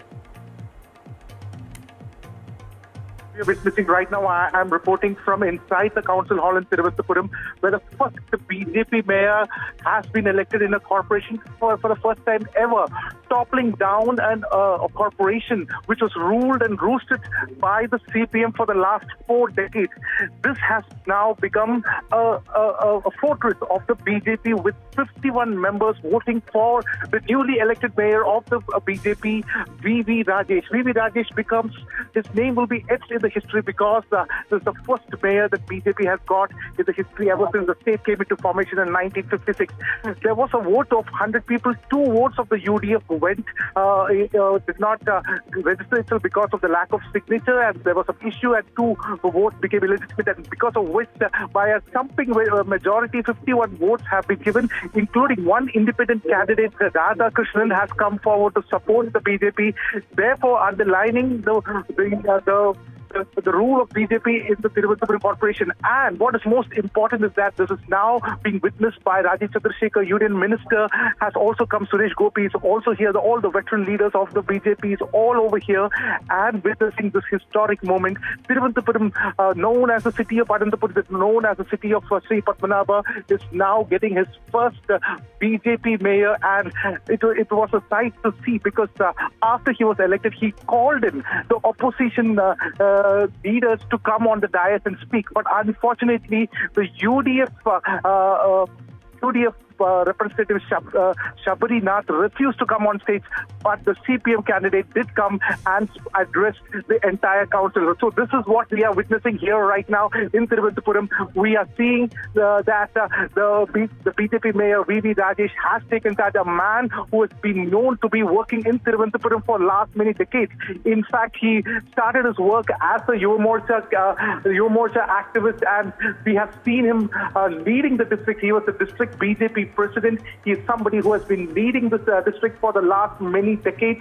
In fact, last time when the local body election happened, BJP was the primary opposition with 35 ward members, and the election before that in 2015 also, it was BJP with 35. But this time they have crossed the 51 mark and become the mayor candidate. Rajesh himself being selected, and certainly it's a big moment. Ashwin, in a moment from now, we'll talk about the big picture, what this could mean for BJP's ambitions in the state of Kerala, especially the Thiruvananthapuram Corporation elections. It's been a stronghold for the LDF all these years. But before that, I want to understand from you more about VV Rajesh. Why was he selected for the mayoral position by the BJP?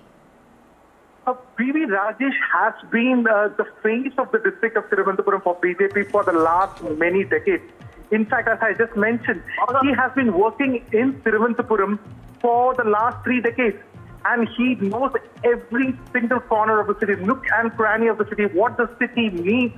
And also, he, as an important Karyakarta, he has been working in the grassroots. And certainly that is why even the RSS leadership found that his knowledge of the city itself would be very important and crucial, because this city needs a massive transformation, the complete transformation in terms of even local, even basic facilities like the cleaning of the drainage system, the complete waste management system. Everything is in a disorderly manner. And therefore, a politician who knows the nook and cranny of the city, who understands what has happened in every 101 wards which the corporation of Thiruvananthapuram comprises of, is somebody who knows everything, and therefore him coming to power was something which was already expected, and his experience is something which cannot be matched with any other leader in the district of Thiruvananthapuram. Ashwin, thanks for joining us live. That will remain our top focus from the south today. That's a huge win for the BJP in the Thiruvananthapuram elections there, corporation elections there. But there's more breaking news coming in.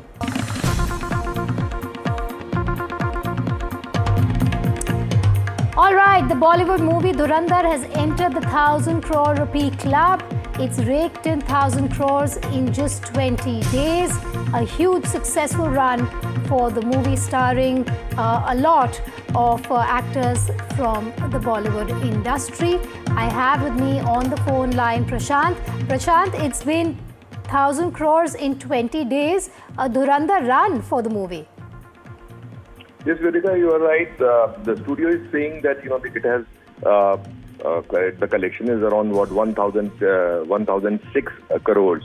But the problem is, whenever we are talking about abroad, so figures they can't you can't get figures so quickly, because yesterday it was 21st day and today is 22nd day.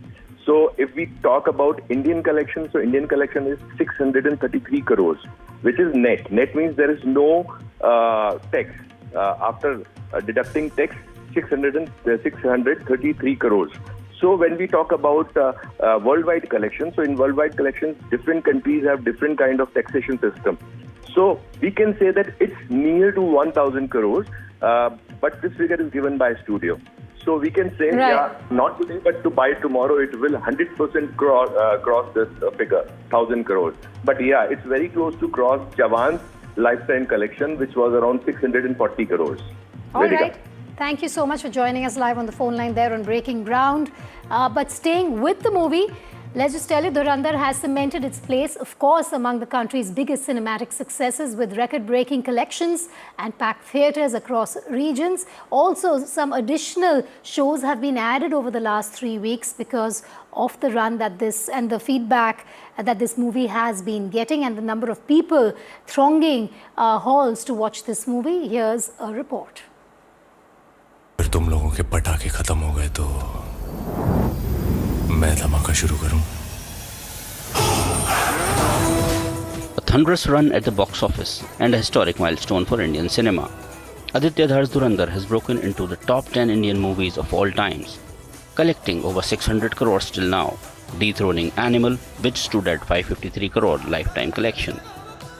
Released on December 5, Dhurandhar has shown extraordinary staying power.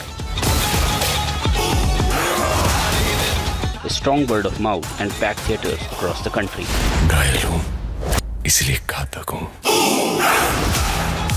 With this feat, Dhurandhar becomes the third film of 2025 to make it into the elite club.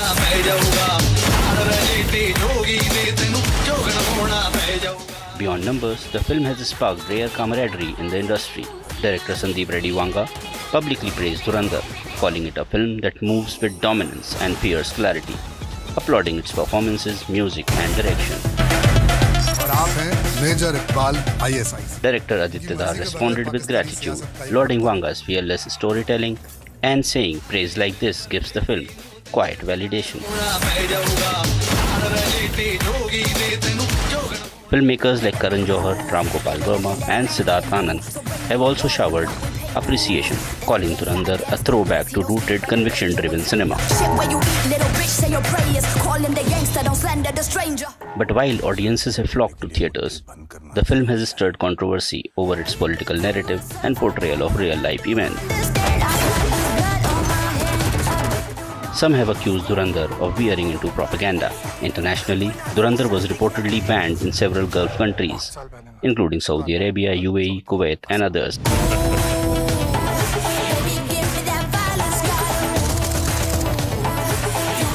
Over objections to its portrayal of cross-border tensions, filmmaker Aditya Dhar and the cast have defended the film's success and storytelling.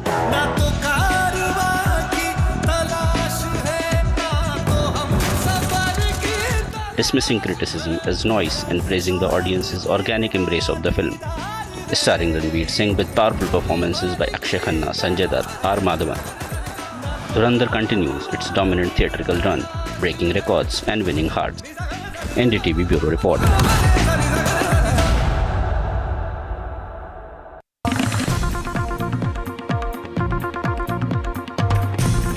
More breaking news coming in. A writ petition has been filed before the Madras High Court. This is in connection with the Deepam Rao. The police seeks to block the Kanduri festival in the Dargah. The Madras High Court has issued a notice to the Dargah for an affidavit, and 2nd January has been set as the deadline for the Dargah to respond. Vijay joins me on the phone line. Vijay, what details can you share with us? Vedika, another legal case over Tirupparangundram Hill, another writ petition filed before Madurai bench of Madras High Court. A petitioner asking not to permit Kanduri festival in Dargah at top of Tirupparangundram Hill, which is scheduled on January 6th. He also asked for interim order refusing to give permission, but however, judge refused to do that. He adjourned the case to January 2 and issued notice to Dargah administration to file counter affidavit. All the controversy started when there was a Tirupparangundram Hill issue over Kartikeya Deepam Rao. There was another traditional festival followed by Dargah on same Tirupparangundram Hill. On December 21, the Sandanakudu festival commenced with flag hoisting at the Dargah on top of Tirupparangundram Hill. During the flag hoisting itself, there was a huge tension situation prevailed in Tirupparangundram down of the hill, bottom of the hill, where Hindutva right-wing groups and section of local residents staged protests opposing the festival. However, Sandanakudu festival happened with even Hindu devotees participating in the same event, and traditional Hindu Nadashwaram performance at shrine were also part of the festival. Despite the protest by section of local residents, the flag hoisting was conducted. However, the main event, Kanduri festival, what they call as a concluding of Sandanakudu festival, which is scheduled to happen on January 6th at the hilltop. In the backdrop of this, a petition who claimed to be a devotee of Lord Murugan seeking a ban on the conduct of the festival, saying that petitioner argues, saying that the earlier High Court, there are orders from the court saying that prohibit animal sacrifice at the hilltop. So he said that before not hearing such cases or appeals from the Dargah administration, such festival should not be allowed to make it happen in the top of the Tirupparangundram Hill. And Vijay, of course, you'll be on top of that story for us here on NDTV. Thanks for joining me on Breaking Ground. Moving on now, the politics over pollution in the National Capital Region has escalated further. In the latest, the Aam Aadmi Party has released a poster bearing the LG Vinay Saksena's face, depicting him as the Bollywood character Gajni. The party has slammed the LG for suffering from amnesia and not questioning the current chief minister. Remember that just yesterday, Aam Aadmi Party stirred controversy by staging a skit that featured Aam Aadmi Party leaders dressed up as Santa and fainting due to poor air quality index in the national capital. In fact, Aam Aadmi Party leaders Saurabh Bharadwaj, Sanjeev Jha and Adil Ahmed Jha have been booked for participating in the skit, and an FIR has also been filed for hurting religious sentiments. Remember, this war of words comes days after the LG wrote a letter to the former Delhi Chief Minister Arvind Kejriwal accusing him of not doing enough to solve the pollution crisis in the capital. Meanwhile, the release of the poster has evoked a sharp reaction from the BJP that has slammed the Aam Aadmi Party. आम आदमी party ने आज एक poster release किया है। Lieutenant governor को attack करते हुए कहा है कि दिल्ली एलजी और दिल्ली भाजपा जो है वो भूल रही है कि अकाउंटेबिलिटी अब उनके हाथ में। अकाउंटेबिलिटी हमारी है, लेकिन किन चीज़ों की है? उन पापों की जो 20-12 सालों में आपने किए। आज एयर पोल्यूशन की जो हालत है उसका जिम्मेदार कौन है? और एलजी साहब ने जो चिट्ठी में लिखा है, मतलब मेरे लिए भी शॉकिंग था वो जब मैंने पढ़ा कि उस समय के मुख्यमंत्री 2016-17 में अरविंद केजरीवाल जब एलजी साहब पोल्यूशन पे बात करते हैं तो वो कहते हैं कि 15-20 दिन का इशू है, मीडिया उठाएगी, कुछ कोर्ट एक्टिविस्ट कोर्ट जाएंगे और फिर विषय ख़त्म हो जाएगा, तो इस पर काम करने की ज़रूरत नहीं है। तो आज जो AQI की हालत है वो उसके ज़िम्मेदार अरविंद केजरीवाल और उनकी सरकार है। और जहाँ तक गजनी के पोस्टर वार की बात आप कर रहे हैं, गजनी का जो पोर्ट्रेट था पिक्चर में उसको भूलने की बीमारी थी, और दिल्ली में करारी हार के बाद अगर दिल्ली को कोई भूला है तो अरविंद केजरीवाल भूले हैं। तो इन आम आदमी पार्टी के जो विदूषक हैं जो ये इस तरह का पोस्टर निकाल रहे हैं, उन्होंने पिक्चर गलत लगाई है। इनको पोस्टर में अरविंद केजरीवाल की फ़ोटो लगानी चाहिए थी एज ए गजनी जो दिल्ली को भूल के अपनी जिम्मेदारी छोड़ के भाग गए हैं। पर सर, आम आदमी पार्टी, अरविंद केजरीवाल हो या सौरभ भारद्वाज हो, वो तो अभी कह रहे हैं कि अभी फिलहाल नहीं रिपोर्ट कार्ड दिखा रही है बीजेपी अपना कि वो हम अपनी जिम्मेदारी से नहीं भाग रहे ना। हम दिल्ली में मिस्ट स्प्रे करते हुए दिख रहे हैं, हम दिल्ली में गाड़ियाँ चलाते हुए दिख रहे हैं, हम दिल्ली में वाटर का छिड़काव करते हुए दिख रहे हैं। आप लोगों ने क्या किया 12 साल? उनको लगता था कि AQI के आंकड़ों में फर्जीवाड़ा कर देंगे, दिन रात पानी की छिड़काव करेंगे, AQI मॉनिटर बंद कर दिया करेंगे, डेटा को नीचे ले आएंगे और दिल्ली वालों को बेवकूफ बना देंगे। मगर हमने अलग अलग अपने क्रिएटिव तरीकों से, जिसमें सेंटा क्लॉज साहब की स्किट भी एक थी, उसको करके दिल्ली को और सोशल मीडिया को दिल्ली की सच्चाई बताई, जिससे भारतीय जनता पार्टी तिलमिलाई हुई है। जिनको तब चोट नहीं पहुंची जब लाजपत नगर में सेंटा क्लॉज की टोपी पहनी औरतों के ऊपर गाली गलौज की गई, डराया गया, धमकाया गया, उनकी टोपियां खींच ली गई, उनको भगा दिया गया, तो उनको कुछ नहीं हुआ तो उन्होंने कंप्लेंट नहीं करी। Correspondent Ishika now joins me live. Ishika, you have poster wars, you have skit jibes. This fight, this face-off between the Aam Aadmi Party and the BJP over pollution is just escalating day by day. Well, Vedika, as you rightly mentioned, as the air quality here in the national capital, is continuously oscillating between the poor category and the very poor category, the politics over that pollution is only intensifying.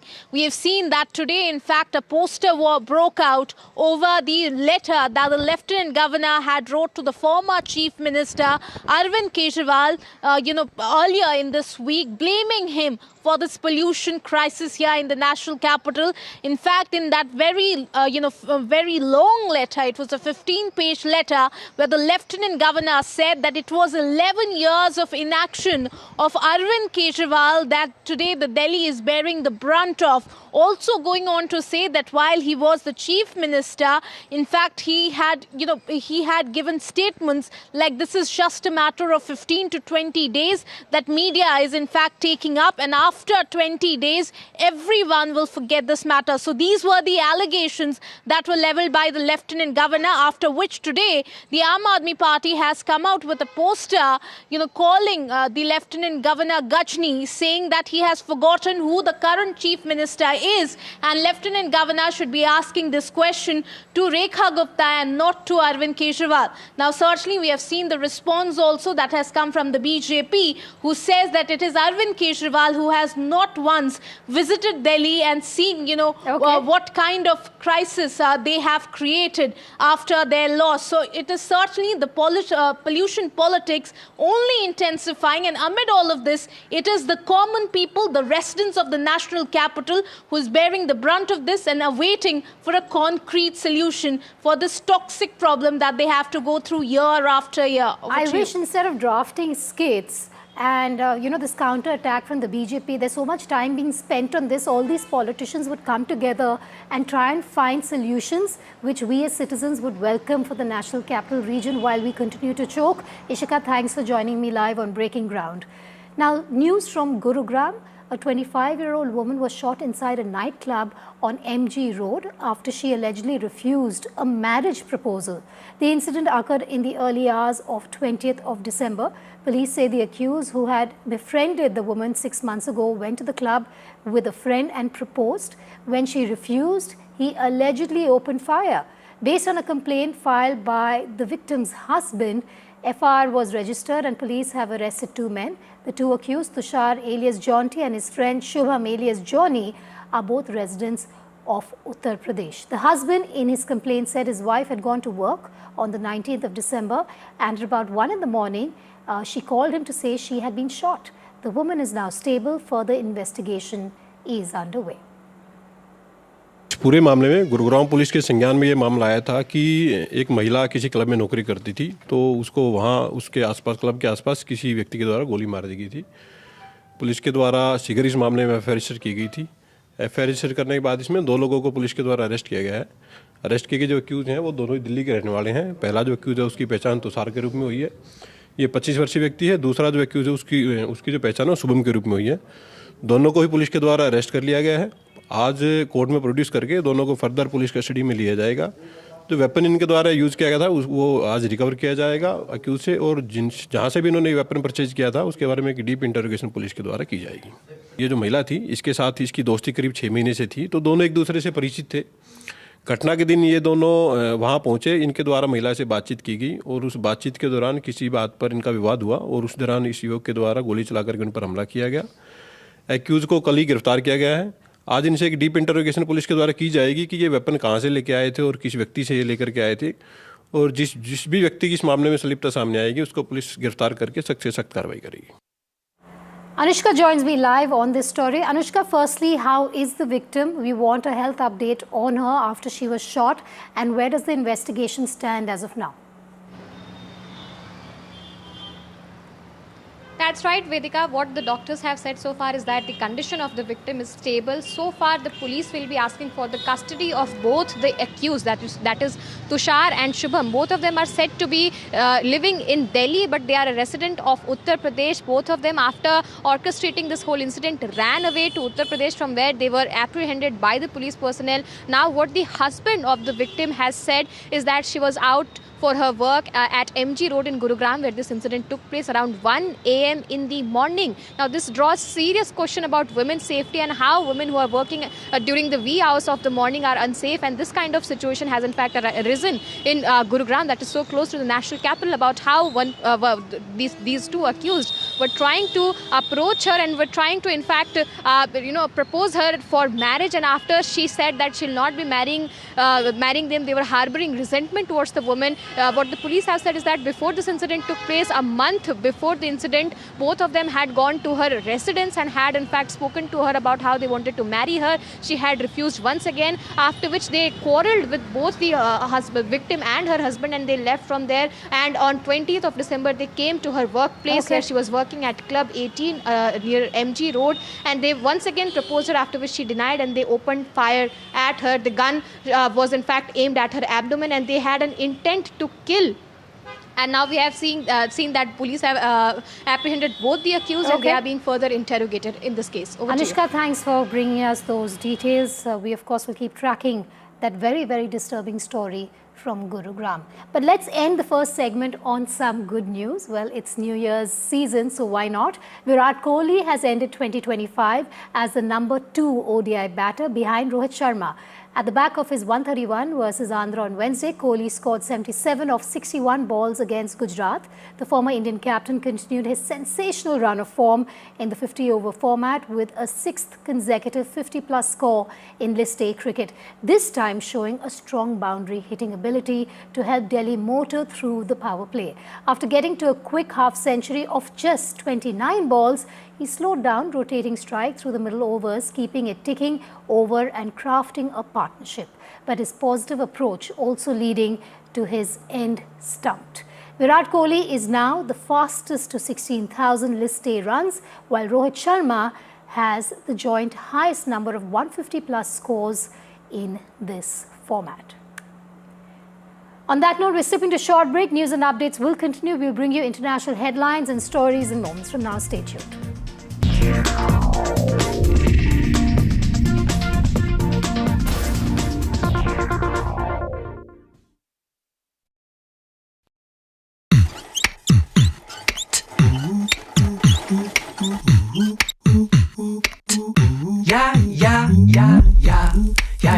Yeah.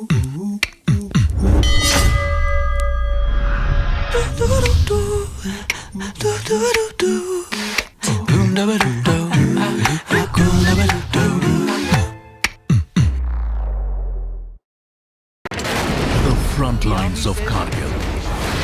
The fury of Operation Sindhu. So many attacks. The chaos and cries of disaster zones. To fighter jet cockpits. And the world's most defining interviews. It's incredible. He has seen history break. Live.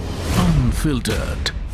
20,000 hours of live broadcasting. Welcome to Left, Right, Centre. Hard facts. War-struck country. Hard questions. In the Ukraine. 30 years of trust. In the Kargil area. North Ukraine. In France. In Italy. At Srinagar. Vishnu Shom for NDTV. Vishnu Shom. Only on NDTV.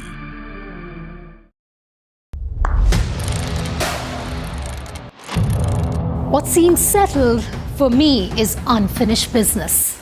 So I rewind, I pause, I reflect, I dig, until what's buried stands up to be counted. Breaking ground, not just headlines, the meaning behind them. This is Breaking Ground with me, Vedika Sood. A very special moment for us as we announce NDTV Masterstroke, the NDTV Art Awards. NDTV presents the Masterstroke Art Awards. An odyssey of creative brilliance, where the masterpiece meets its ultimate recognition. NDTV bringing this subject forward would have a great integrity of putting it forward where people could understand the importance of art. This award that is being started, I'm sure is going to be amazing. Art for India and for Indians is an expression of our Atmanirbharta. It's actually quite a formidable jury, so I think we'll reveal a lot more as we go along. This is an amazing platform, I think, today what you're doing. Honoring the masters who define our creative landscape. Coming soon on the NDTV network. 3, 2, 1, and lift off.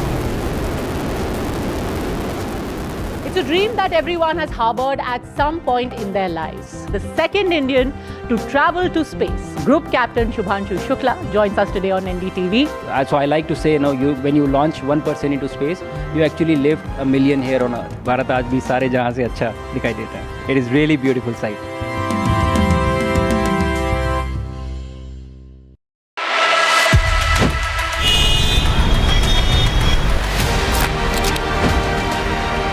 It is Asia's richest civic body. 2026 begins with Big Bang BMC poll. High stakes Mumbai battle loading. Can BJP extend Maha winning streak? Existential fight for the Sena. Can the Congress strike a comeback? Maha civic body, massive implications. NDTV tracks the Maha build-up, battleground BMC.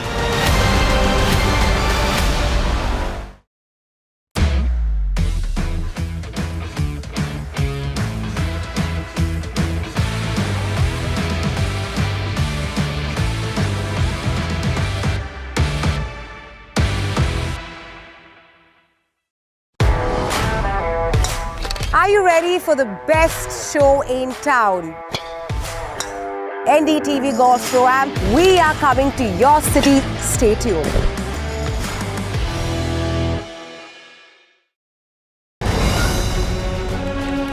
Straight from the heart of the newsroom to the core of the stories shaping your world.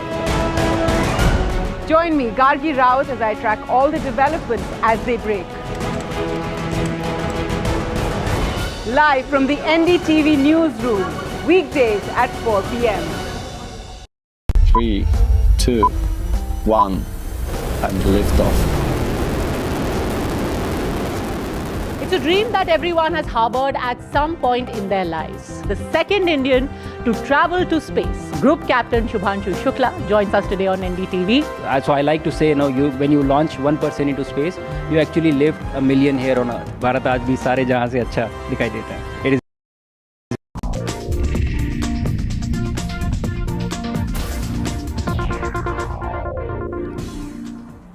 Welcome back. A quick check on our top international stories at this hour.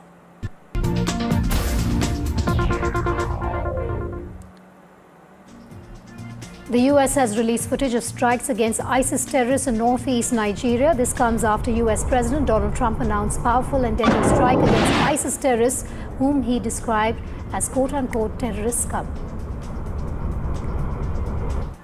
In a tragic incident, a 20-year-old Indian student was shot dead near the University of Toronto. Police say the suspect is on the run. In other news from Canada, a 44-year-old Indian origin man has died of suspected cardiac arrest after he reportedly did not receive any treatment for several hours at a hospital.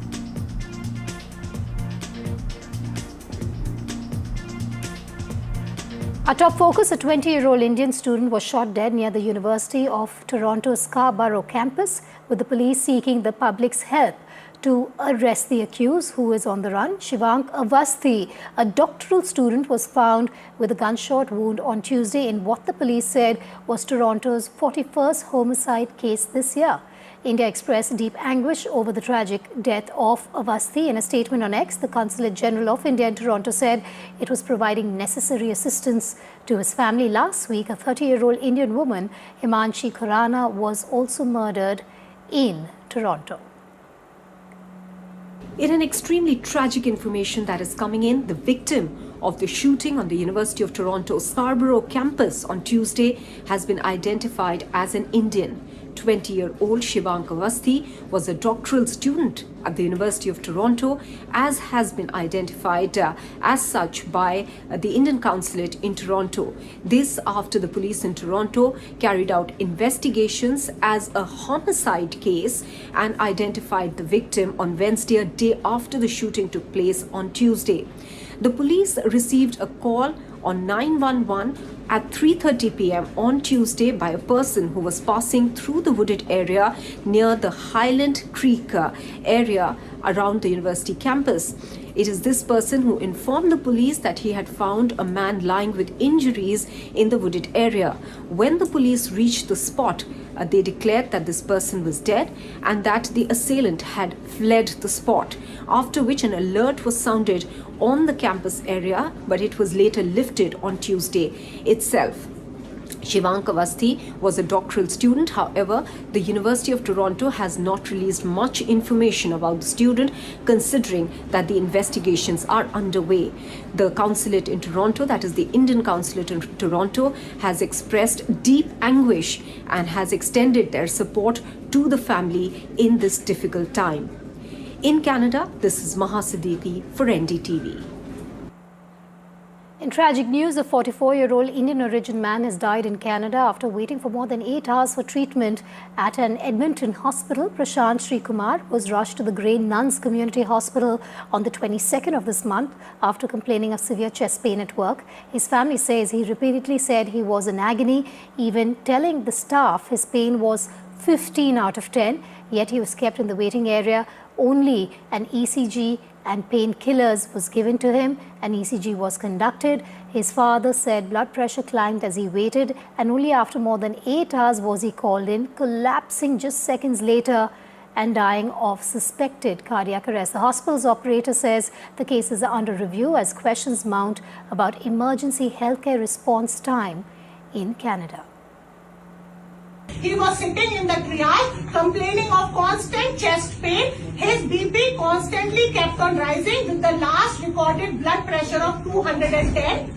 He was taken inside. He was only prescribed Tylenol during the entire waiting time that he was outside, and he was not given help. They said that chest pain is not considered acute problem.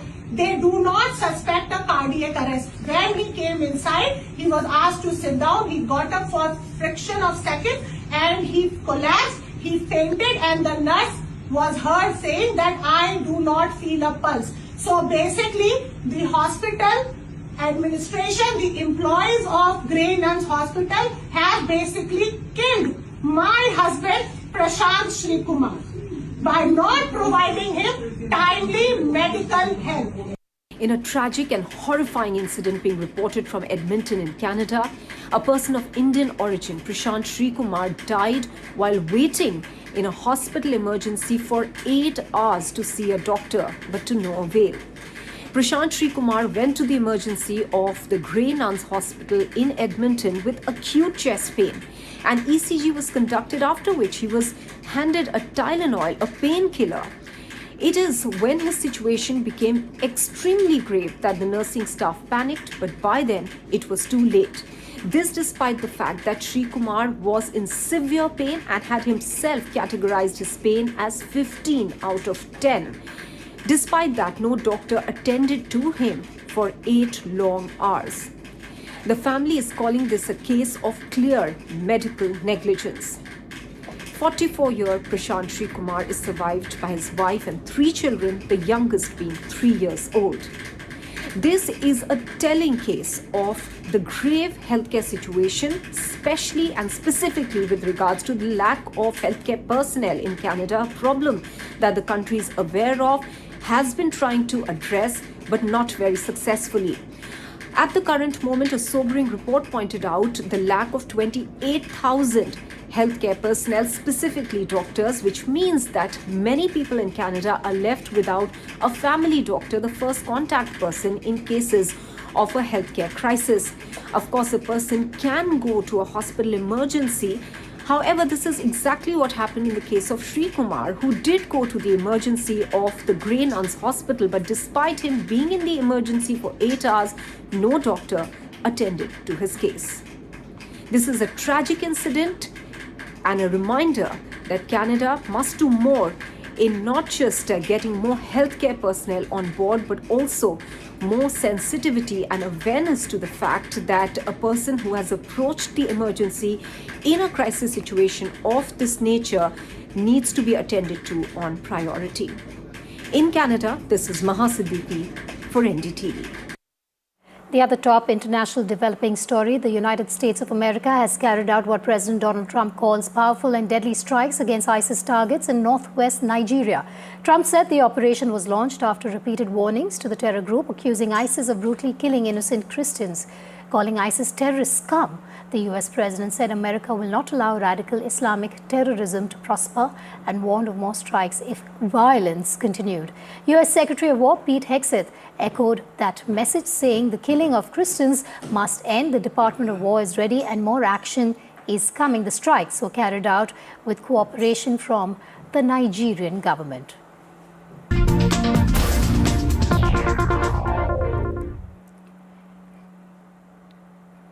Bringing you one of my favorite viral moments from this year, a Christmas call moment from the White House has gone viral as Donald Trump praised Melania on a live holiday call. The First Lady quickly stepped in to move things along, cutting him short. Here's that awkward moment between them. How are you doing, First Lady? Oh, look at you. I'm waiting for a phone call. Is this the greatest First Lady? People love our First Lady, right, honey? Yeah. Look at her. How elegant is the First Lady? Look at you. I'm not supposed to be doing this. Matt, anybody else? Are they calling? They do? Yeah, okay. This will be both your last call. Okay, perfect. Is that her last call? Both of you. Melania Trump there visibly embarrassed. We'll have to leave it at that, but updates will continue. Up next is Southern View with my colleagues down south. Stay tuned.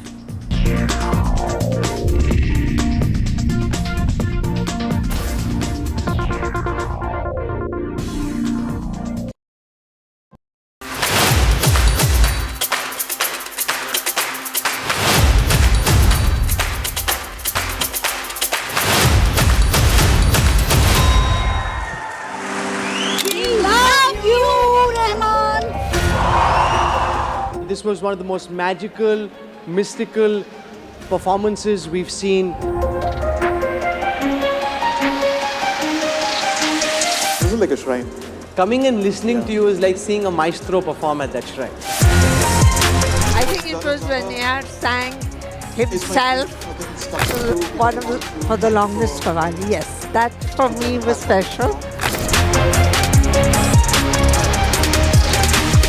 When the first claps came in, I think my only prayers was all of you should be healed.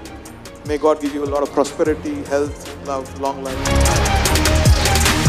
I was mesmerized. I think it is one of the most magical evenings that I've spent. बहुत ही अच्छा.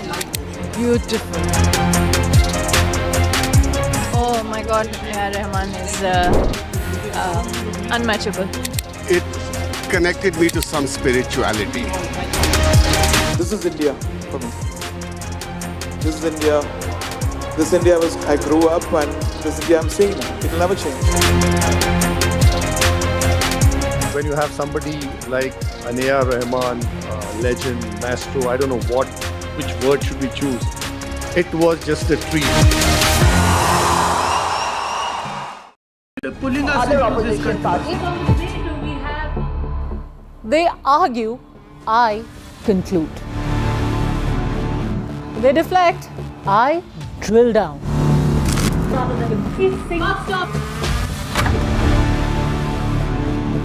This isn't a free-for-all.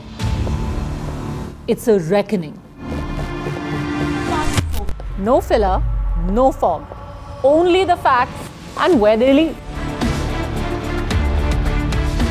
Every night at 9, the case closes because the buck stops here.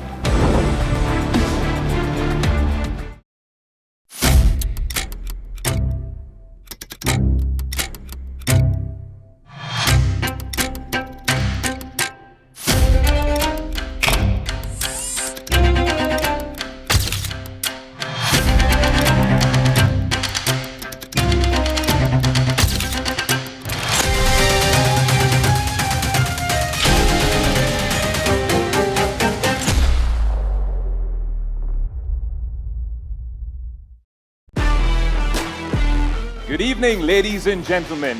Actor of the Year. Director of the Year. Debutant Director of the Year. Sports Performance of the Year. The Actor of the Year award goes to... And the award for NDTV Science Icon of the Year. Welcome to the 20th edition of NDTV Indian of the Year 2025. 21 days in Kashmir. People have bombarded me, friends, with requests for an unfiltered list of things I saw and observed on the ground. Very special ground report from the line of control. There were some children who've lost limbs in the shelling. They are now India's smallest but possibly the most powerful crime family. Cough syrup has killed at least 25 children. Gaikwad sahab, aise mat kijiye. Suddenly people are wondering about the weaponization of India-Pakistan cricket. We live and breathe elections. You will not believe your eyes or ears when I show you what I'm about to do. And for a country that has fought so many wars in the mountains and at high altitude. We're standing on the Indian Navy's newest warship, the line of control, Shiv Arun, NDTV.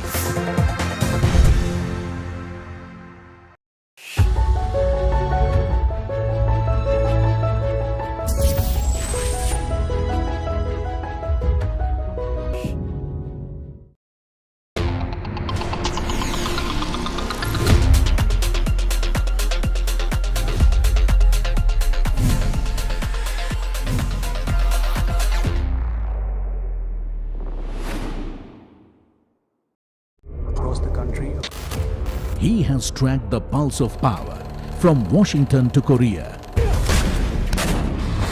Witnessed history being made in global capitals and conflict zones. Brought clarity to complex issues of national security and international affairs. Aditya Raj Kaul, covering international affairs like no one else. Only on NDTV Network.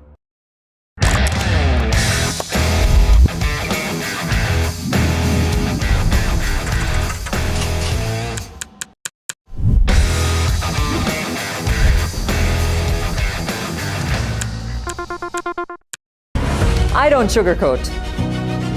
I shoot straight and tell you stories.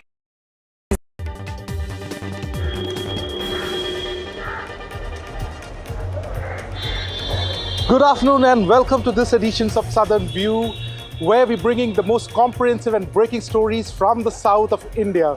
I'm Ashwin Nandakumar, and joining me are my colleagues Uma Sudhir from Telangana, Vijay from Tamil Nadu, as well as Ritu from Bangalore. Let's get on to the story from Kerala first. In fact, the biggest breaking story from the state of Kerala is that The BJP has officially taken control of the Thiruvananthapuram Corporation, and VV Rajesh has been elected as a mayor with 51 votes in a corporation which has over 101 wards. In fact, in the election that happened, 51 votes were won by Rajesh, thereby marking a historic feat by the BJP, which has taken over the rules of the corporation, which was ruled by the CPM for the past 4 decades. In fact, this is the first mayor that has been given to the BJP ever since the formation of the state of Kerala, and everybody is rejoicing, especially the BJP Karyakartas. Let's hear some of the voices on the ground and reactions that are coming in from various leaders of the BJP. വളരെ വലിയ പ്രതീക്ഷയോടെയാണ് ഒരു സമൂഹം നമ്മളെല്ലാവരെയും ജനാധിപത്യത്തിന്റെ ശ്രീകോവിലേക്ക് അയച്ചിരിക്കുന്നത്. തീർച്ചയായിട്ടും ലോകത്തിലെ ഏറ്റവും വലിയ ജനാധിപത്യ രാജ്യത്തിന്റെ ഭരണത്തിന് വിജയകരമായി നേതൃത്വം കൊടുക്കുന്ന ഒരു പ്രസ്ഥാനം എന്നുള്ള നിലയ്ക്ക്, ആ പാർട്ടിയുടെ പ്രതിനിധി എന്നുള്ള നിലയ്ക്ക് എൻ്റെ കഴിവിൻ്റെ പരമാവധി അനുഭവസമ്പത്തും പരിചയസമ്പന്നതയും ഉപയോഗിച്ചുകൊണ്ട് 100 വാർഡുകളെയും 101 വാർഡുകളെയും ഒറ്റ യൂണിറ്റായി കണ്ടുകൊണ്ട് ഒരുമിച്ച് എല്ലാവരെയും ചേർത്ത് പിടിച്ചുകൊണ്ട് മുന്നോട്ട് പോകാനുള്ള ഒരു പ്രതീക്ഷയാണ് നമ്മളൊക്കെ അർപ്പിക്കുന്നത് ഞാൻ ആദ്യം തന്നെ പറയുകയാണ്. I am very happy and I am thankful to the people of Trivandrum who voted for BJP. And whom are you dedicating this entire event to? Our politics is 40-50 years we have been doing the activity very pakka, and this is I am dedicating also for the people of Trivandrum. And you are confident that the elections is going to happen and one independent election is already given? Bring the 5 years with the absolute result. I am fully confident. Thank you. Historic moment for the BJP NDA? Of course. And what is it? Let us wait till the election is over. Okay. But this moment is what BJP has won 50 seats in the council. And it's a very happy occasion, great occasion for the entire country and Kerala. A lot of media speculations and everything was happening, and you had also responded very strongly against it. Of course, media should report what is happening. So the entire leadership is in sync with this decision. Yes, of course. The CPM, with the support of implicit or behind-the-door support of the Congress, have run Thiruvananthapuram city to the ground. This corporation, unfortunately, has become a den of corruption. This corporation, as we've exposed during the campaign, is wasted money and not done anything for the development of Thiruvananthapuram. Even basic issues like drainage, water, solid waste management has been ignored for the last 45 years. And therefore, we have said from the day people give us an opportunity to serve them, we will start working on Vikasita Thiruvananthapuram. That is our vision.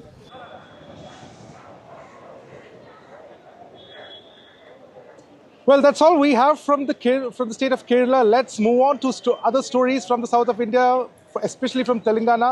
Uma Sudhir bringing in the latest update from the state of Telangana. Uma?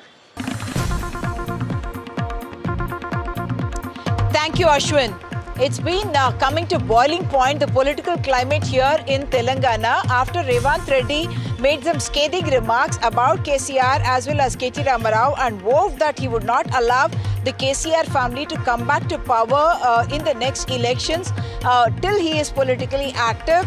Today, KT Ramarao in fact reacted to it and answered almost point by point the criticism of the Chief Minister. He in fact kind of mocked Revant Reddy, saying that Revant Reddy seemed to take objection to KT Ramarao studying his intermediate, which is class 11 and 12 in Andhra Pradesh, and he says he has brought a son-in-law from Andhra Pradesh and therefore even found a nickname for Revant Reddy. In a sense, also reacting to the comment made by Revant Reddy, saying that he will not allow BRS and KCR to come back to power. KTR said that he vowed not to allow Revant Reddy to even win his seat in Kodangal. Let's listen in to the bites to the comments made by Mr. KT Ramarao and also the earlier comment made by Chief Minister Revant Reddy. రోజు అరుస్తుడు, నాకైతే doubt వస్తున్నది. ఎంత ఒరులుతున్నాడు, ఎంత అరుస్తున్నాడు అంటే ఆ గీతమ్మ ఉన్నది ఆయన భార్య, ఆయనకి చెప్తున్నా, ఆమెకు చెప్తున్నా నేను, తల్లి గీతమ్మ జల్దీ కట్టే, లేకపోతే ఆయన ఎవరైనా కరిసినా కరుస్తాడు వీడు. ఎందుకంటే ఇప్పుడు రోజు అరిసి అరిసి అరిసి పిచ్చిలేసిపోయేటట్టున్నది, కరిసేటట్టు తయారైంది రోజు రోజుకు.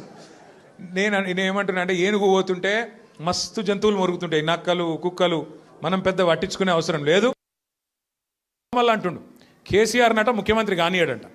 నేను కూడా మీ అందరికి ఒకటే చెప్తున్నా, మీ అందరి దయ ఉంటే, మీ అందరి ఆశీర్వాదం ఉంటే ఖచ్చితంగా కేసీఆర్ సంగతి ఇడిచిపెట్టు, నిన్ను కొడంగల్లో కూడా మళ్ళీ గెలవనీయకుండా చేసే బాధ్యత మాది. నిన్ను కొడంగల్లో మళ్ళీ గెలవనీయకుండా మళ్ళీ అసెంబ్లీకి రానియకుండా చేసే బాధ్యత పార్టీగా మేమందరం, ప్రజలుగా మేమందరం తీసుకుంటాం. ఇంకొక మాట ఏమంటాడు, నేనట మా అయ్య పేరు చెప్పుకొని బతుకుతున్నా అంట. అవు మా అయ్య గొప్పోడు, మా అయ్య తెలంగాణ తెచ్చిన మొగోడు మొనగాడు, బరాబర్ చెప్పుకుంటాను. తప్పేమున్నది? మా అయ్య పేరు నేను కాకపోతే ఎవడు చెప్పుకుంటాడు, నాకు అర్థం కాదు. మా అయ్య మొగోడు మొనగాడు తెలంగాణ తెచ్చినోడు, బరాబర్ చెప్తా.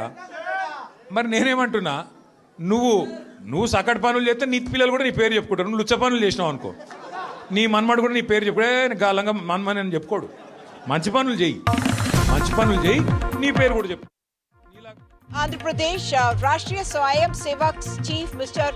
Mohan Bhagwat is in fact in Tirupati today, and speaking at the Bharatiya Vigyan Sammelan, the inaugural session of this meet, he made a very important point suggesting that there is actually no difference or conflict between the religion as well as science. He also pointed out that there is no difference between dharma and science, and said that dharma has been wrongly understood as religion, whereas what it means is a set of values. And he said that both dharma as well as science are looking towards bringing truth and improving human life. He said there is a very flawed understanding of dharma, and that's the reason why very often it is made out that there is a conflict between the Indian concept of dharma and science. Mr. Chandrababu Naidu, Chief Minister of Andhra Pradesh, was also with Mr. Mohan Bhagwat at this particular event, and he in fact spoke about the demographic dividend, and he said people should have more children. That is something that the RSS has always advocated, and that is also something that the Chief Minister of Andhra Pradesh has been advocating for some time now, after having taken a 180-degree turn from the policy that he had advocated more than 20 years ago. That's of course going with the times. Let's listen in to what Mr. Mohan Bhagwat had to say. ज्ञान को सब तक पहुंचाना है, इसलिए जिसको जो भाषा आती है उसको उस भाषा में ज्ञान उपलब्ध हो। दुनिया की कोई एक ही भाषा सब लोग सीख लेंगे, ये संभव नहीं है।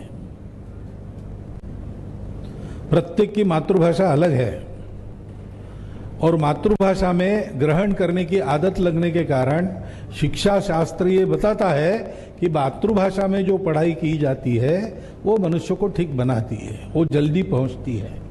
फिनलैंड माना जाता है शिक्षा में सबसे बड़ा देश। So Mohan Bhagwat touching upon the issue of language, which does happen to be quite a sensitive issue in the south of the country.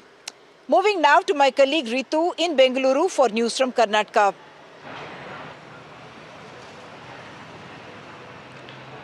Thank you, Uma. Here in Karnataka, you have this video that's going really viral on social media, where you can basically hear Magadi MLA H.C. Balakrishna reprimanding the Tehsildar therein for not working properly and listening to the people's grievances. Now, this particular video is going viral from the public grievance meeting that the MLA was holding with the local officials. Well, one hearing this video can really see that how that the MLA is heard saying that if the Tehsildar or other officials do not do their job properly, then of course he will have to get them hit by the slippers through the public. And now this is the kind of language that's been used by MLA. He further goes on to add that just not the officials, because if officials are not going to work properly, then he will have to bear that anger of public. Now, of course, you have the BJP, which is up in the arms, stating that this is not the kind of a language that the MLA was supposed to use. Now, this Congress MLA is drawing a huge flag for making this comment. Listening to what exactly he said in that meeting.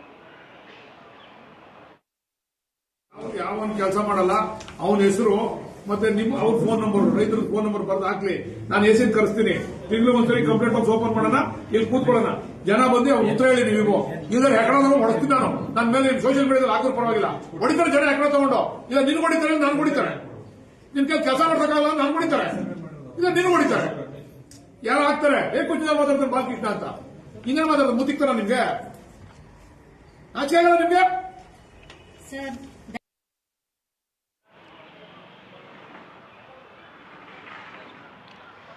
Well, that's the video. Needs to be seen whether that the MLA will really issue an apology for reprimanding, not reprimanding, but obviously, using that sort of a language in an open public meeting. That only time will tell us, but that's all from the state of Karnataka. We have more news coming in from Tamil Nadu. My colleague Vijay will take us through. Vijay, over to you. Thank you, Ritu.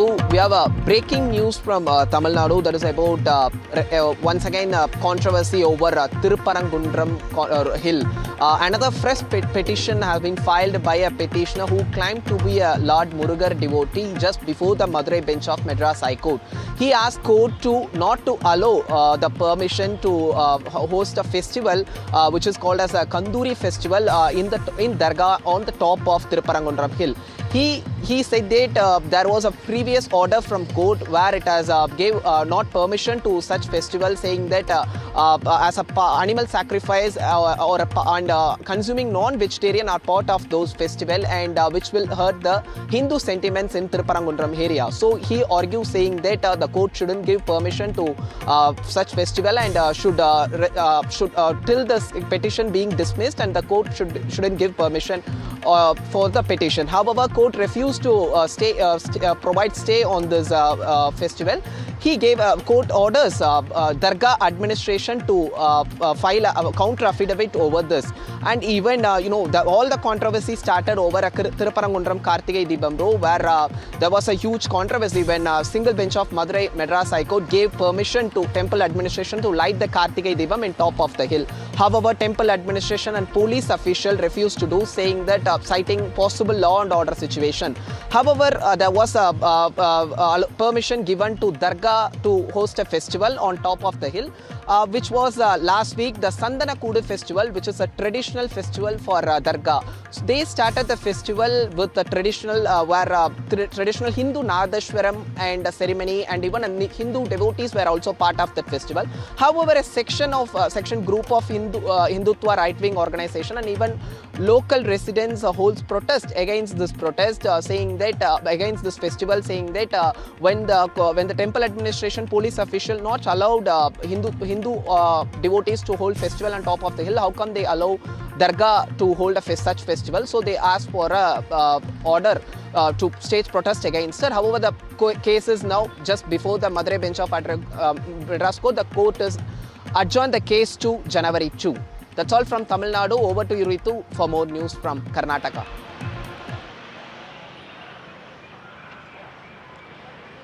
Thank you, Vijay. Here in Karnataka, we have another political news coming in. You see that whole of the CM row, which is continuing in the state, seems no remedy at all to it. You have now the BJP leader basically coming out and making this big statement. Now, Jagdish Shettar, the former chief minister of the state, remember, was with Congress before BJP therein, and that's the reason why that his statement really becomes important and crucial for one to understand and analyze as well, because you see now Jagdish Shettar says that if this is how that the row is really going to continue here in the state, then this government will really collapse here. However, you have had the BJP MLAs before also making the similar statement, saying that as that the High Command really is not in mood to provide a remedy to this whole issue, this is really going to create a damage for the party. And at this point in time, in fact, many leaders also believe that if that there are polls, then there is a high chance that the BJP would really win the election. Now, that's how that the politics is really panning out.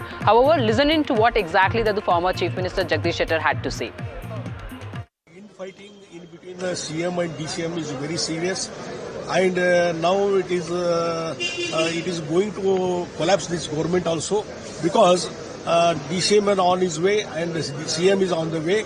He is conducting dinner party and other things, and he is going to conduct a conference in Mysore, and DCM also on his way. He is doing all this. And whatever the happenings in the by-elections of some Jilla Panchayats and Taluk Panchayats, what is the result? It shows that it is head back to the Congress party. It is public support to started to giving help to the BJP. It is the result shows that.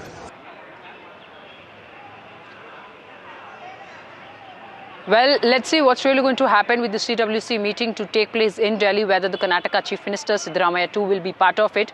DK Shivakumar has yet not been invited. Whether there would be a discussion regarding this whole CM tussle which is on here in the state, that needs to be seen. What's really going to happen in Delhi will be very important for us to wait and watch out for. Now, that's all from Karnataka. We have more news coming in from the state of Telangana, where my colleague Uma Sudhir will take you through. Uma, over to you.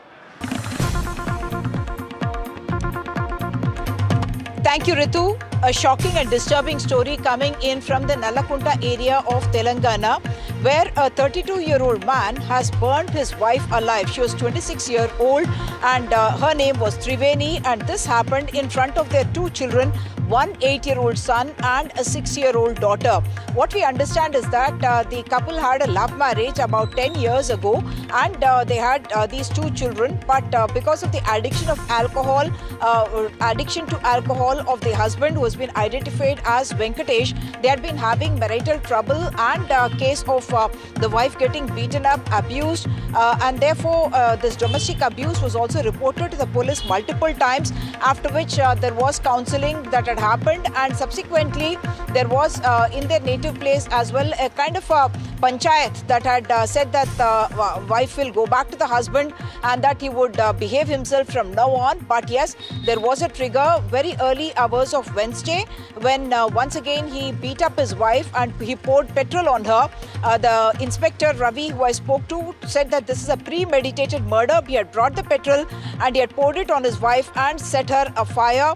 And when his daughter tried to intervene, he tried to push her also into the fire. The son and the father escaped first, and the daughter subsequently came out of the house. But now the children have been sent to their grandparents' home for keeping. Venkatesh has subsequently been arrested by the police and has been booked under BNS sections for murder. The couple in fact had a love marriage. It was an intercaste marriage with a woman belonging to the backward class and the man belonging to the SC Madiga caste. Moving on to yet another story, that's a tragic story that's coming in from Sangareddy district. This is in a place called Kandukur, where an 18-year-old boy who was identified as Vikram has actually died by suicide. This happened, we are told, after he had indulged in online betting using an online betting app, and he had lost 1 lakh rupees of money. For this money, he had taken money from his relatives.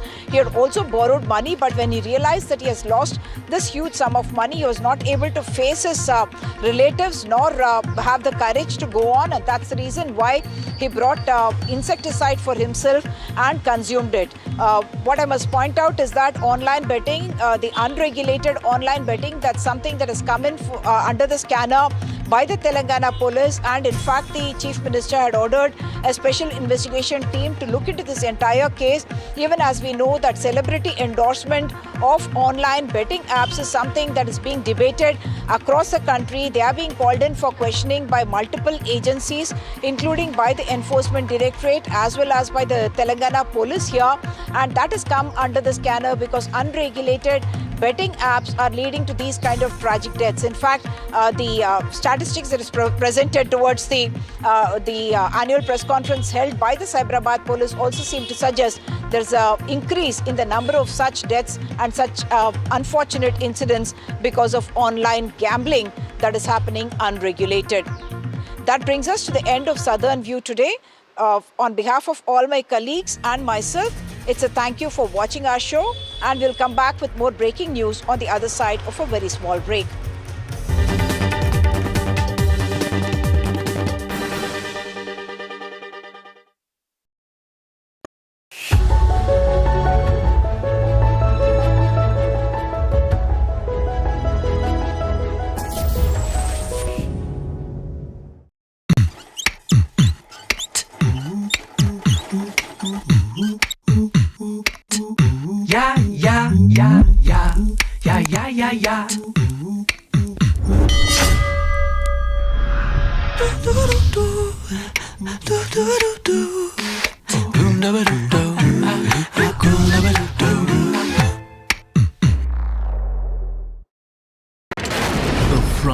battles of Kargil, the fury of Operation Sindhu, so many attacks, the chaos and cries of disaster zones, to fighter jet cockpits, and the world's most defining interviews. It's incredible. He has seen history break.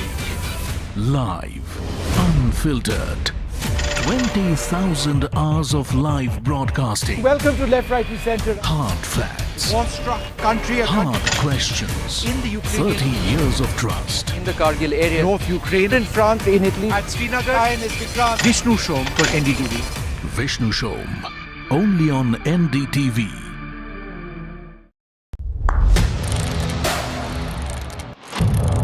What seems settled for me is unfinished business. So I rewind, I pause, I reflect, I dig, until what's buried stands up to be counted. Breaking ground, not just headlines, the meaning behind them. This is Breaking Ground with me, Vedika Sood. A very special moment for us as we announce NDTV Masterstroke, the NDTV Art Awards. NDTV presents the Masterstroke Art Awards, an odyssey of creative brilliance where the masterpiece meets its ultimate recognition. NDTV bringing this subject forward would have a great integrity of putting it forward where people could understand the importance of art. This award that is being started, I'm sure is going to be amazing. Art for India and for Indians is an expression of our Atmanirbharta. It's actually quite a formidable jury. So